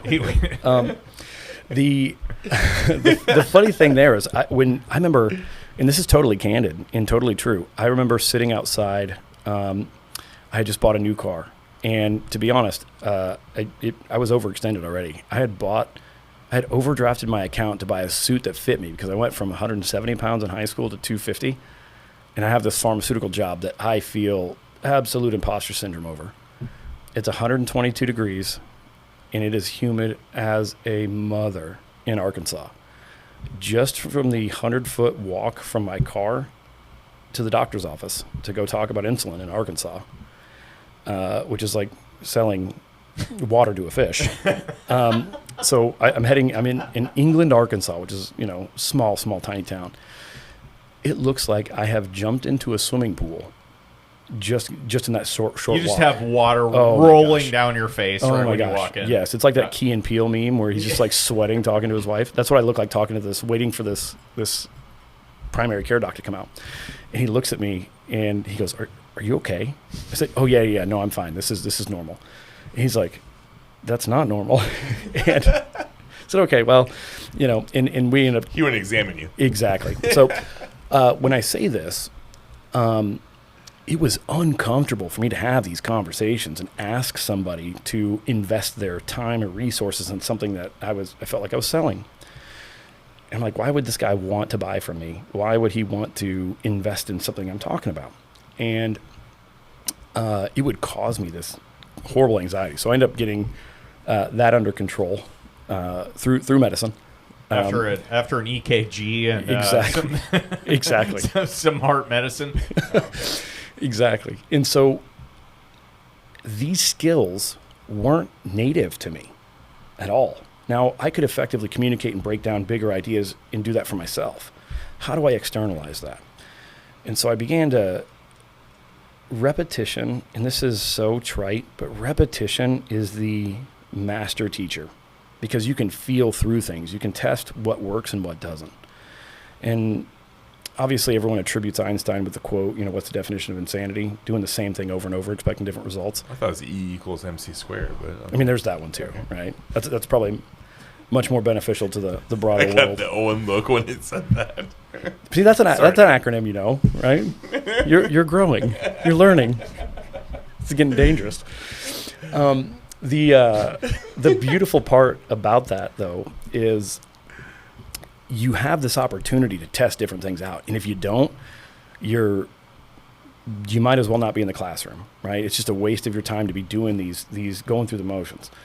And I start putting myself out there, having these conversations, learning from other people that are good salespeople.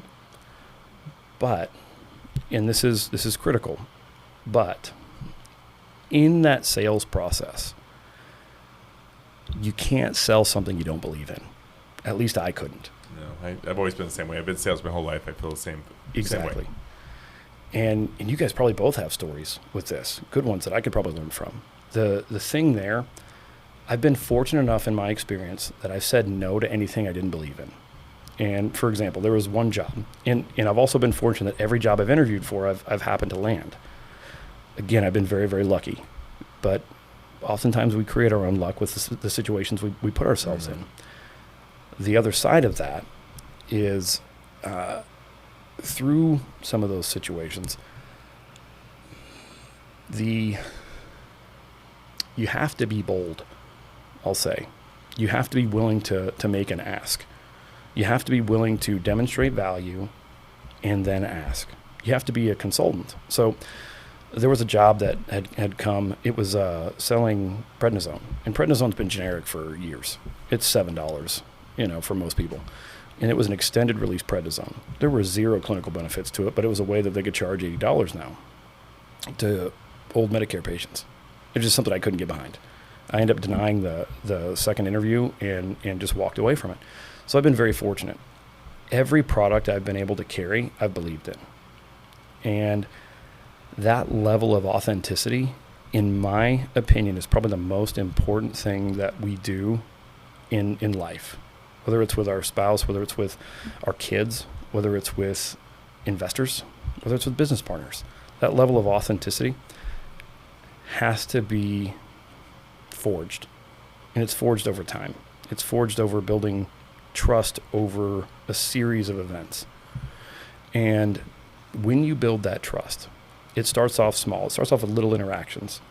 It starts off with maybe linking an investor to a CPA that can help them get that real estate professional status. Or maybe it's, hey, we're going to look back at some of your taxes and see if there's some more impact we can have. Or maybe it's telling them that, hey, maybe this investment isn't the best for you right now because you're 77 years old and this is going to take 10 years to come to fruition, right? Being open and honest and authentic in how you would spend your money, how you would spend your time.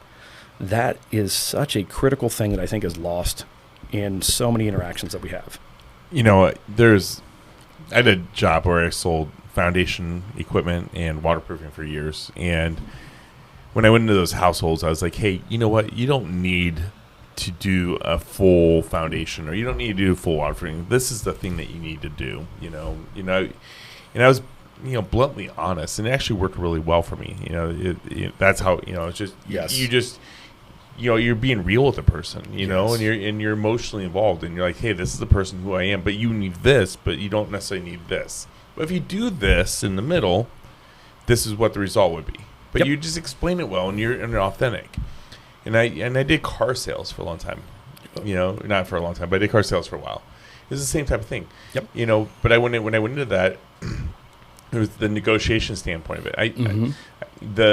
The person at the desk is like, I want you to come up 4 times in negotiation to negotiate the price, and I hated that. Yep. So when I met with my client, I was like, at the desk, I'm like, hey, that guy expects me to go up 4 times and talk to him.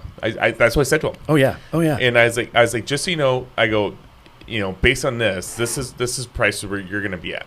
For me, it was more volume sales. Yes. Yes. And so I'm like, this is what they expect. We have to go back and forth, and what this company expects me to do this, but because I was authentic. Yep. Told him exactly how it was going to go, and then if that price didn't make sense for him in the end, I was really upfront with him. It ended the conversation immediately. Oh yeah. And I can't be there, so I go, good. I go, let's save you and our time, and just this won't happen. Yep. And in the end, I actually sold more 2 and 3 car deals in that year I was there than anybody else in the whole entire company I was with, because I was authentic and explained how it would be and what to expect. And I think that that's lost in sales. Everybody's like, I got they just follow this standard that the company puts out that they want you to do. But I don't think the company's always right, or maybe they're just really bad salespeople and they just got to follow whatever system, thing that they tell them to do. Yep. Well, the thing too is we're at a point in history where people have more access to information than they've ever had. True. Ever. I remember buying a Mazda 6. I worked at a Mazda dealership. Did you? Oh, perfect. It's even That's better. funny. Even better. It was a used car, and this was probably my biggest purchase at the time. I'm going off to that second year of college, and I drove this Suzuki Sidekick that just absolutely died. That's really, really shitty car right there. It is. It is. You could see through the floor pans, and it was rough. But Suzuki. so and that thing went for 200,000 miles, 250. Wow. And so the critical thing though, I'm sitting talking with these guys, and you can't BS miles per gallon. Like that's a pretty stock standard number you can look up. And when somebody BS's that number to you, like I'm pretty positive everything else that's going to come out of that person's mouth, I'm just not going to trust, even if it is accurate. And nobody wants to be sold. Think about when you go into Walmart and the Walmart greeter asks you if, Owen, I don't know if you frequent Walmarts. All the time. He's actually My favorite place. He's actually been asked to be the greeter before. Oh, see, perfect. That'd Yeah. be a good job. He's at that age. So when the Walmart greeter asks you, I'll never forget this. Jackie is absolutely pregnant, and Jackie being your wife. my wife. Yep. And she had just given birth, and I have to go pick up breast pads. I'm like, I don't know where those are. Where the hell are those at? And I go into Sure. right. my lactation days are behind me, And so I walk in, and this greeter asks me, he goes, "Hey, is there anything I can help you find?" And that greeter probably, he has a machine in his hand that can tell me in seconds. I wasted 45 minutes walking around that store just because. That's the way of the man. Oh yeah. Absolutely. We're so we'll wander around lost and even if somebody has a sign telling us exactly where to go. Yeah. We're so reluctant to be sold anything or helped with anything. Yeah. That just little interaction. I'm like, no, I don't need you to tell me where it's at. I got it. I got this. 45 minutes I wasted. And that's so synonymous for life, right? No one wants to be sold. No one wants that. Now, if you can demonstrate value and consult with people and demonstrate and believe in what it is that you're doing and be an advocate, the only thing I see myself as, I see you guys as to your investors, I think about LLS. It's a bridge. It's an ends to a means. LOS, we tell people that don't know. Liquid Lending Solutions. Okay. Owen's company. It's a hard money lending company that helps investors purchase properties. And he's not being paid for this advertisement. No, but we appreciate it. We want the clarity. Yeah, no, I do not work for LLS, but it's a bridge, right? I am a bridge that enables people from where they are to get where they want to be. So how do I be a better bridge? How do I effectively try to build that trust so I can be that bridge? And that's how I've seen a lot of these interactions. So at first, a lot of those interactions with those customers, and this goes back to the original question. Sorry to be long in the tooth with it, but the understanding that how it is that you get from having these initial conversations with an investor and saying, "Hey, can you vet this deal with me?" to where I am now, where I can say, Ronnie, you have a tax issue. You sold a business this year. Tell me about that. Tell me about what issues you have. Tell me about your investing experience, and tell me what goals you have. Tell me what things you've invested in prior. How have they performed? And you start to build trust. Yeah, exactly. You're becoming their partner, and you're looking out for their interest versus just trying to make a sale. Absolutely. Because at the end of the day, the one thing, so we'll have multiple deals come up at any given time, and people will ask me very candidly, which deal would you invest in? And I tell them what I'm going to invest in each deal. Very candidly. Here's my situation. There's more depreciation here, and I'm going to have a heavy tax burden this year. This is why I'm going this direction. Or this deal has more cash on cash return initially. So it's more of a safer deal. It's less of a move. It's going to return money quicker. So it depends on what your time frame is. But you have to ask people questions and listen to them to get to that point. Are most of the people you're talking about here doctors, physicians? Are they like in the medical field? Like how does somebody go out and raise $30 million in 3 years?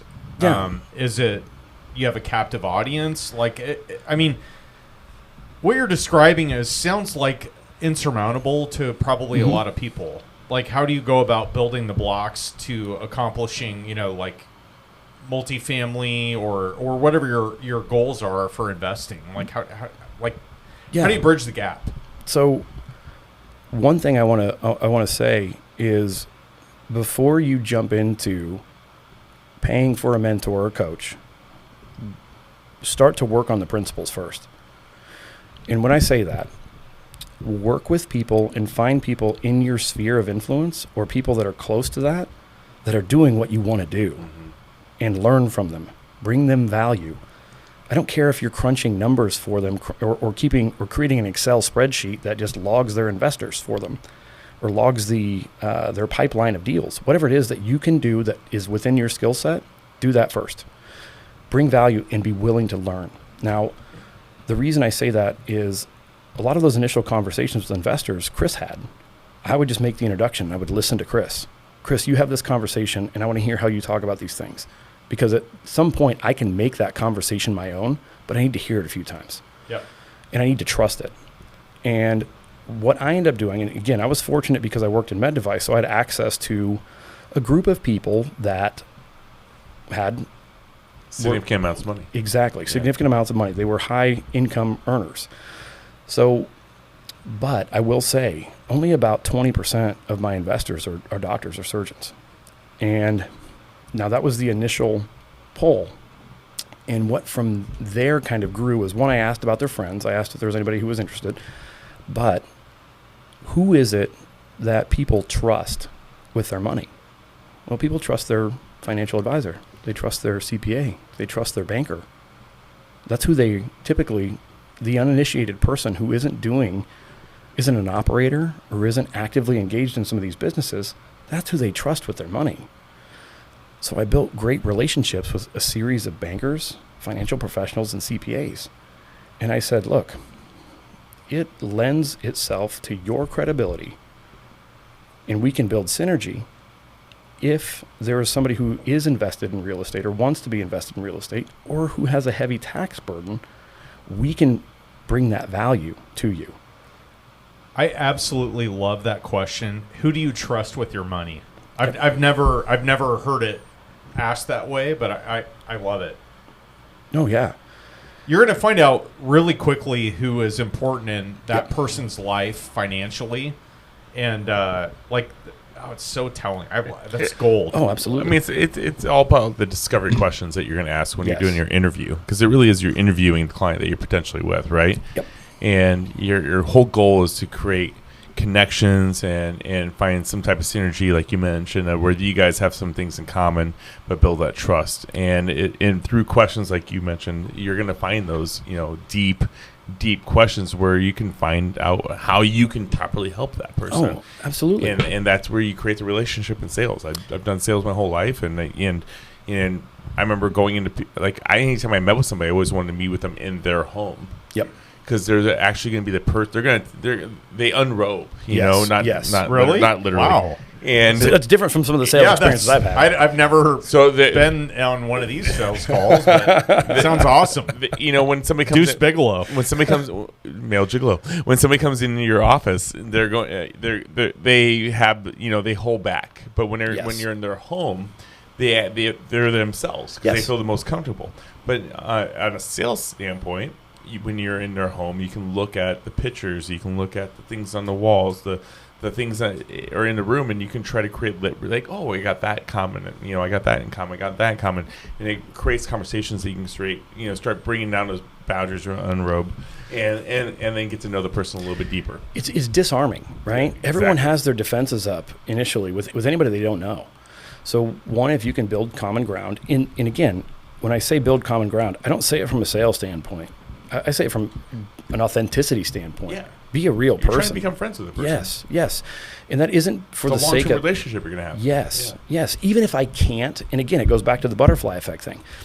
There are investors that I have that have only invested $50,000 with me, who have built relationships for me that have brought $8 million within their network because they're willing to introduce me. Again, it goes back to that butterfly effect sort of thing. I don't know what's going to come of those conversations. All I know is that I want to be authentic and bring value to this person in some way. And almost always people will want to reciprocate that in kind. And especially when you ask, questions like, who do you trust with your money? And you start to flesh out. There was one instance where we had one investor who was just planning on investing $100,000.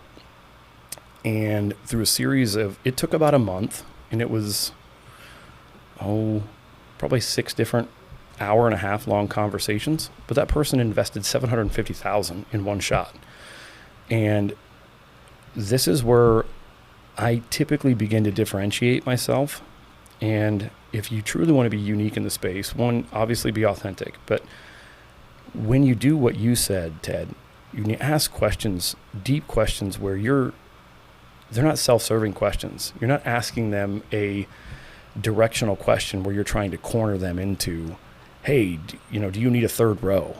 Well, if you need a third row, do you need X, Y, and Z? It's not that. It's not a guiding question. It's general questions. What is it that you need and want? Discovery. Yes. Yeah. And you tell me about build the mosaic of who you are, and what it is that you need, what it is that you want. Where do you see yourself? And this person was selling a business. And again, they were going to have a massive tax burden. This person also manages a couple other properties and had never qualified for a real estate professional, but they were retiring and that was all they were going to do was manage properties. Well, all of a sudden, that's a very different conversation. And I said, look, how about we get on with your CPA and we have this kind of discovery call with our CFO. You're building bridges between people where they want to be. And that level of value was so transformative that person in one fell swoop was initially going to come in at 100K, 7.5 times their investment because of the level of value that we brought. That only happens when you're truly concerned about what it is that person's trying to accomplish and trying to help facilitate that. So that's where, Owen, when I think back to that question, that's where a lot of that is I need to understand where it is that you want to be, what your goals are, and is there something that I can do to help you get there? And almost always, if there's a connection that I can build or a service that I can provide, it always lends itself to truly be authentic and truly try to bring an added value to that person's life, even if it doesn't serve me in any way at all. So one of the things that I think is critical, going back to the other point about kind of the Renaissance idea, right? Being good at a particular skill set and parlaying that into other things. It's the only reason I've been successful raising money. And it is the only reason I've been able to find myself in conversations where I'm able to vertically integrate a service, for example. I happen to co-own a roofing company with my partner, Abe Wagner, that helps serve some of our real estate needs. What's the name of that roofing company? What? What's the name of your company? Guardian Roofing. Okay. Gosh, we've been around for 45 days and just hit the six-figure mark. So we've had some good success. The other vertically integrated business that you find yourself in weird conversations that you don't expect to when you put yourself out there. And I mean, for example, I was on the phone with Dan Gilbert. I found myself Not Gilbert Godfrey. Not Gilbert Godfrey. Okay. I found myself on a conversation with Dan Gilbert's team recently with a business that I happened to raise $2.5 million for. So because of that skill set of raising capital, I was able to do that for a startup company called Iron Gate Business Advisors. And what we do is it's a boutique tax outfit that looks at 45L, 179D energy tax credits. It looks at cost segregation, fixed asset analysis, FICA taxes, or research and development tax credits. All of these things are very specialized tax services that typically your CPA is paid a flat fee to do all of those services. We're incentivized by going and maximizing all of those things, and we'll take a percentage of it on the back end. So we are incentivized by making sure we maximize those benefits for businesses, which you look at Dan Gilbert, who owns Rocket Mortgage, Quicken Loans. We're now in negotiations with companies like that. We signed on Rivian and Mercedes-Benz. We're No big deal. right. So, and again, I've heard of those companies. Yeah. I find myself in these weird conversations, and again, it's sort of that imposter syndrome kind of feel, but it's only because of that skill set that I've honed that I'm able to apply to a bunch of different disciplines, because I was able to raise that money, because I'm able to effectively navigate those conversations on trying to be the bridge for people. I can do that for companies. And in doing that, Iron Gate we've helped multiple small businesses with FICA taxes. All of those things, you begin to have this vertically integrated network where I can be of service and value not only to my investors, but to other ancillary businesses that end up benefiting me because I'm able to bring that value. Were you able to get your business partner, Chris Pomeroy, that free Rivian then? I wish. Shoot, I wish I could get my cell phone. Those things are sweet, but no. Now, does your W-2 know that you have all these other businesses going? They do, Yeah. And candidly, one of the things that I had to do was disclose that to my employer and say very candidly, I sit on the board of such and such companies, And in doing that, my boss had to approve of that. They understand that. They understand that a lot of those things aren't going to take place and affect the outputs that I have at that company. Now, I do get the question a lot, and Owen, you alluded to this earlier. Why do I still have a W-2? Until I can't do all of it anymore in a 50-hour week span, I don't know, I'm just kind of a glutton for punishment. Until I can't effectively juggle those things, I'm not going to relinquish it, but I am quickly approaching that threshold with some of these conversations and with the scope of what it is that we're going to start doing with a couple of other businesses. Those iterations are going to take a lot more time. Are you like time blocking each business out? I have to. Okay. I absolutely have to. Are you time blocking time for Jackie and your kids too? Usually when it comes to something like that, it'll just take precedence.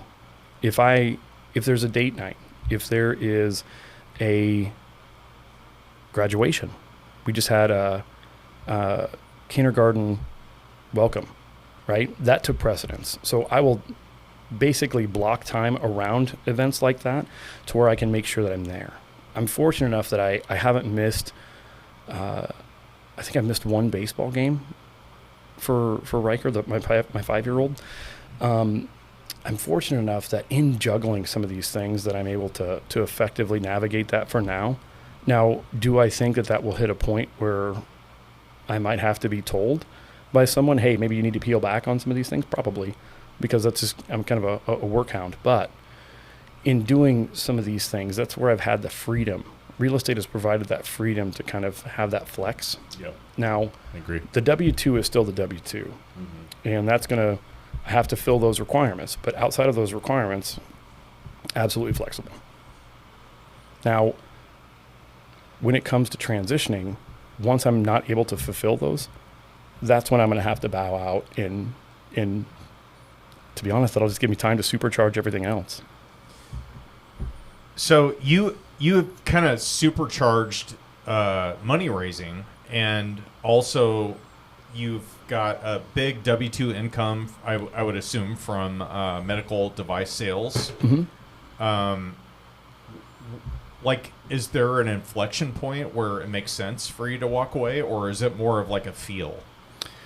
Like, how does somebody listening to this know when the right time is to, like, leave their job? Because they love real estate or they love investing or whatever. I think there's two ways to look at it. There's the adage that Tony Robbins has made popular called burn the boats.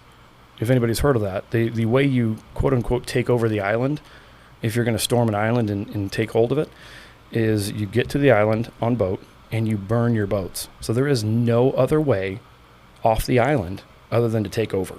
You have no other options. You make it existential. My existence is hinged on me being successful at this thing.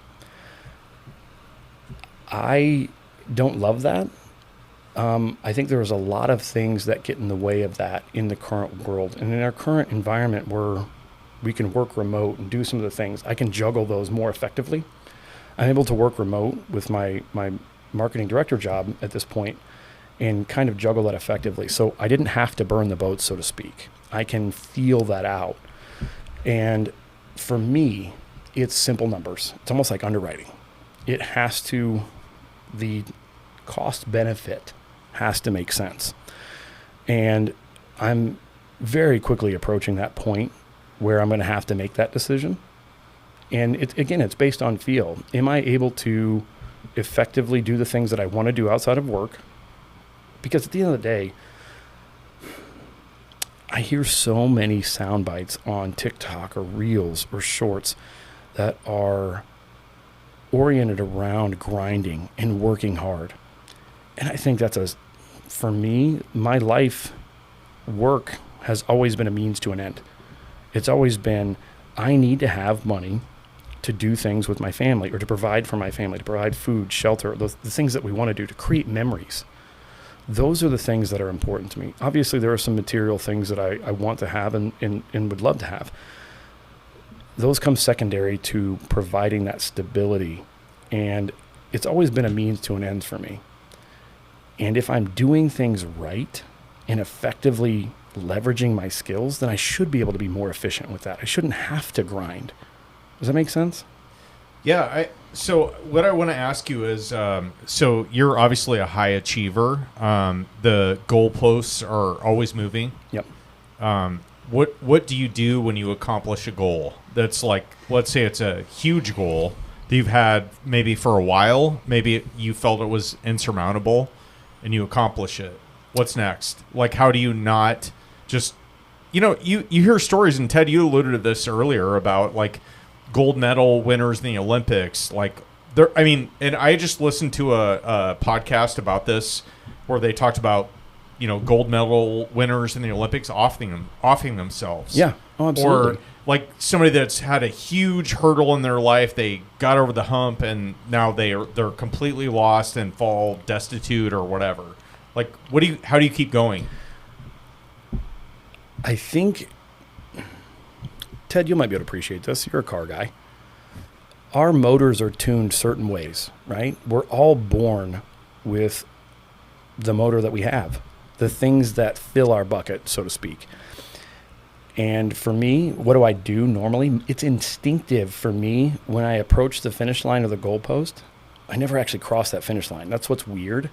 And that's why I'm not able to internalize a lot of that success. All that happens is when I see myself close to finishing a goal, I will just take those goalposts and move them out further, which isn't a good thing for my stress levels. It's not a good thing it's not the most positive way of reinforcing. I don't want my kids to live that way. I don't ever want my kids to be in a situation where they're talking to their water boy advisor and their actions are influenced by what they feel they can't do or what they can't internalize. I wasn't able to identify as a medical student. That's going to be too hard for me. I was going to listen to this person. I let this person sway my identity or what I saw myself as. And I don't ever want my kids to have to deal with that. I have to program those conversations differently, and I have to program that within myself. So when I do accomplish a goal, I have to force myself to sit and try to think about it. Think about how it feels to do that. You have to force yourself to feel some of those emotions sometimes. Hey, this was a massive milestone. So whether it's celebrating that with a loved one, whether it's getting on the horn and calling some of my friends and saying, hey, this was a big goal of mine, and I just crossed it. And sharing that helps me to sit, internalize it, and feel through it. And in having those conversations, what I've found is I can better plan the next move. I can sit and sharpen the saw, if that makes sense. Because if I'm running too hot, if that motor is revving too high all the time, parts wear out quicker. It's just what it is. So I've had to change out pieces of that motor, sit and do some maintenance, and really reflect on what it means to accomplish those things. I have to force myself to do it, and I think we have to take those points. This has been quite a journey, Jason. So we're about a journey that we could really go another hour in, to be honest with you. Yeah, and we probably will at some point. We'll have you back on and talk about the future Jason. But I'd love it. We're at the point of the podcast where we cover our favorite section, which is the OT with Owen and Ted. And we've got some questions for you that we ask every guest. The first one for you, Jason, is what's the first book for you going to be titled or about? So there's a couple things that people don't know. The first thing that I'm close to doing is actually the real positioning method for real estate. And essentially that's the kind of ethos of positioning real estate deals to investors. What questions you should ask. I was in a mastermind one time where, you pay $10,000 to be a part of a group, and you expect that group to learn from these mentors.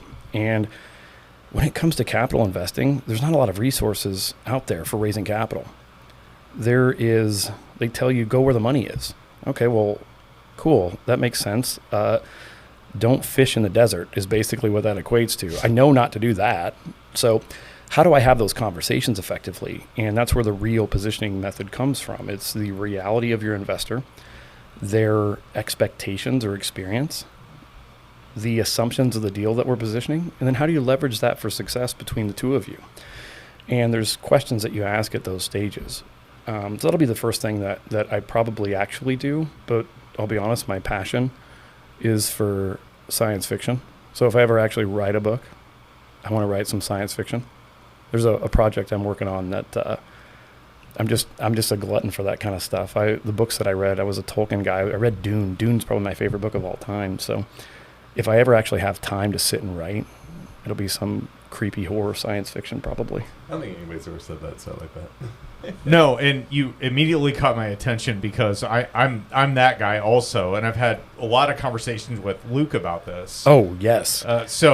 Okay, this is on my to-do list. Let's exchange favorites on on H.P. Lovecraft has a whole section on my shelf. Oh my God! Wow, I'm nerding out right now. Oh, yeah. I can't say I have any of those books on my shelf, but everything I have is either business or sales. The thing that gets me, and I love that, but the thing that gets me when people ask or talk about their favorite books, yes, everyone's read Rich Dad, Poor Dad, but what lessons, the mark of intelligence for me, what lessons can you pull from Dune? What lessons can you pull from a goofy hobbit running around trying to slay dragons? Like, because at the end of the day, in my mind, again, that goes back to the whole Renaissance idea.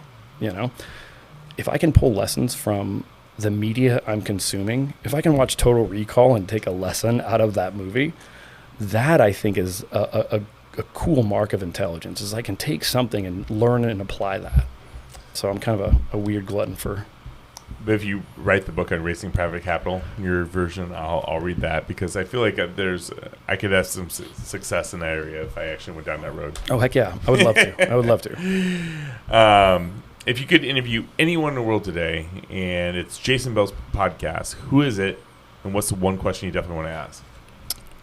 I think if I were going to have one person on my podcast currently, it would probably be, is it Mark Rubin? Or Rick Rubin? Rick Rubin. Do you guys know who that is? He's the music producer. I'm only thinking of Paul Rubin, the Pee-wee's. Oh, shoot. Yes, it would be Paul Rubin. And Paul I would Rubens. love to ask him about his escapades at adult theaters. The back of the theaters. Yeah, exactly. So Rick Rubin is responsible for so many different superstars. Eminem is one of them. He was involved with, so many different famous artists from totally different genres of music. System of a Down, even.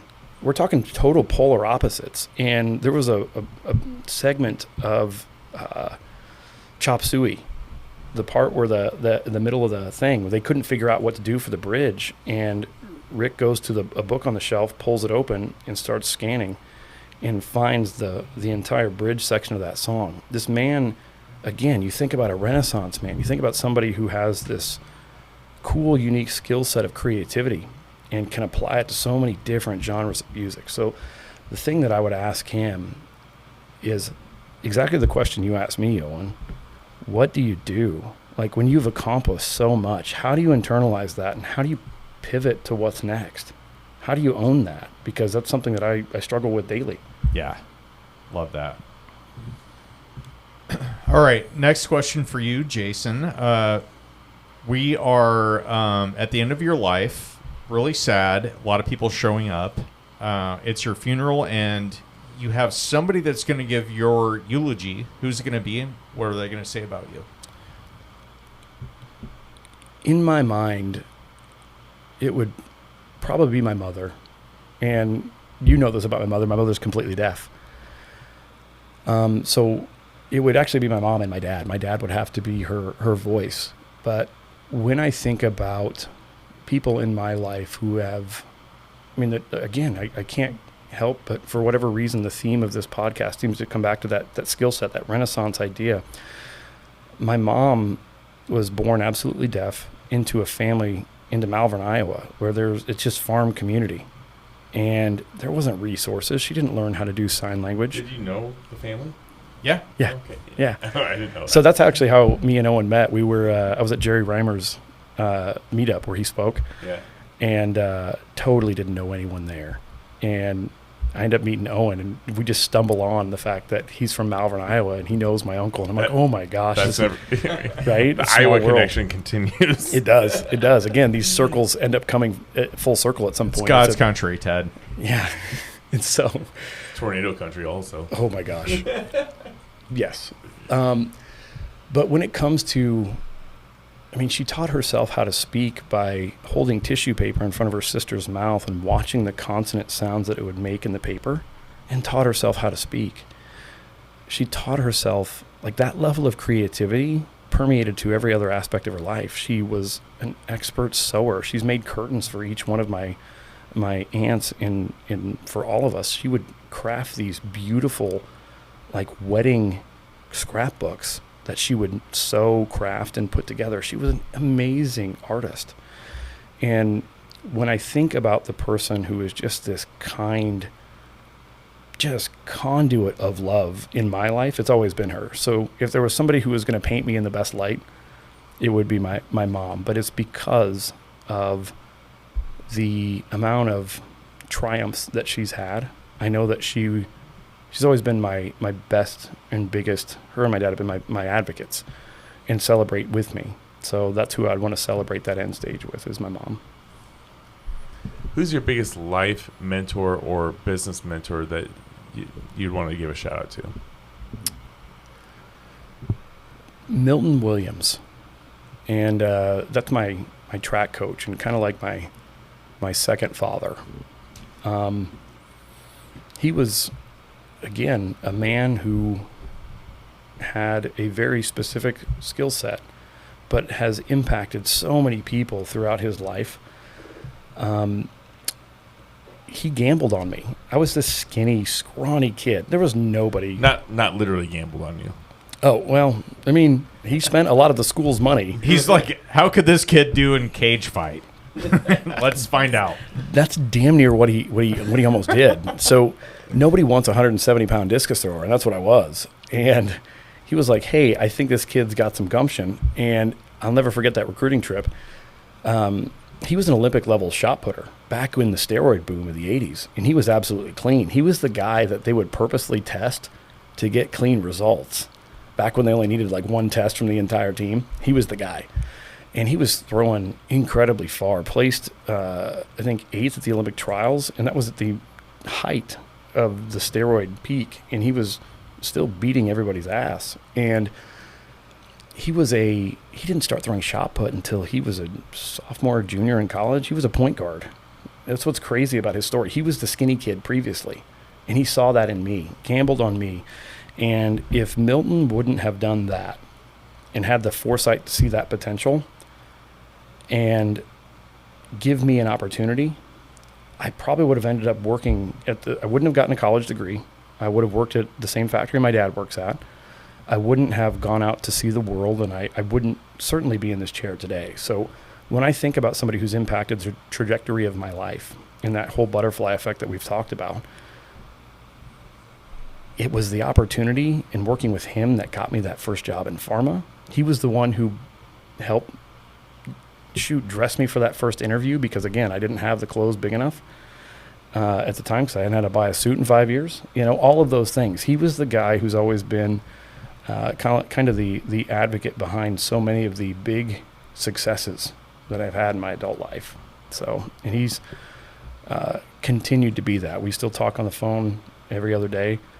And he still asks me about my damn workouts. He still coaches me, you know. So it's always been a beautiful relationship that's kind of evolved into a father-son relationship. That's awesome. All right, Jason, this has been amazing. We've really enjoyed learning about all of your successes and failures over the years, and the triumphs you've had over adversity. How can our listeners reach out to you or support you? Are you looking for anything in your life or business right now that somebody catching this might be able to connect you with? Yeah, absolutely. Well, first, if you want to reach me, I'm kind of a hermit, which is ironic. You have a lot of these capital raisers who have these big social media followings, and I spoke in Austin, and the guy had raised $30 million as well, but he had 2 million followers on YouTube, and I kind of heckled him because I don't have one follower. Probably have negative followers at this point. But if you want to reach me, the easiest way would be through my email address at jason@levenwealth.com. That's probably the quickest way to get to me. But I mean, we are always looking to partner with intelligent investors that want to scale and want to build generational wealth. We have 2 deals open right now that across, I think it's 650 units across the broader Omaha metro area, in the Des Moines metro area. So if you need to park some money in an intelligent real estate deal, then we have 2 of them open currently. One that's open for 1031s and one that's open for any accredited investor. And if you need to work on accreditation, we can help with that too. But other than that, if you have a small business that needs tax incentives, then reach out. If there's a way that I can help better serve the people of this community, that's ultimately what I want to do. I want to be somebody who in the community is helpful. Because if there's a skill set I have, it doesn't mean anything if I'm not bringing up people around me. Jason, thank you so much for coming on. We've had so many great conversations over the last couple of years, and I'm excited to have you come to our local REIA meetup here in, I think, about 2 months. I think you're presenting in September, first Tuesday in September. So definitely check that out on omahareia.com if you want to come see Jason live, speak with Colin Schwartz. But if you listen to us the first time or the 131st time, we would really appreciate a 5-star review. Specifically, if you're listening to us on Audible or Apple, we could definitely use some written reviews on those, and we will read those on our podcast if you give us a written review. But with that, Owen Dashner, we see us out. On behalf of Devin Holcomb, REIA Radio, and Ted Kosh, I'm Owen Dashner. You've been listening to Jason the Olympian, OnlyFans Frisbee Flinger. Love it. Signing off. Oh, and last shout out to Devin Holcomb, his last production here today. So thank you, Devin, for everything. Appreciate it, buddy. Thanks for sticking with us. Welcome to REIA Radio, episode 131 with John Cena. You actually can't see me. I'm not actually here. Let me do that again. That was good. That was totally unexpected. I had no idea he was doing that. I was like, that's hilarious. Chillax. I heard that. I didn't understand the last part. Anyway, it's chill and relax, and then the 2 words that are combined called chillax. Christ, I know what chillax means.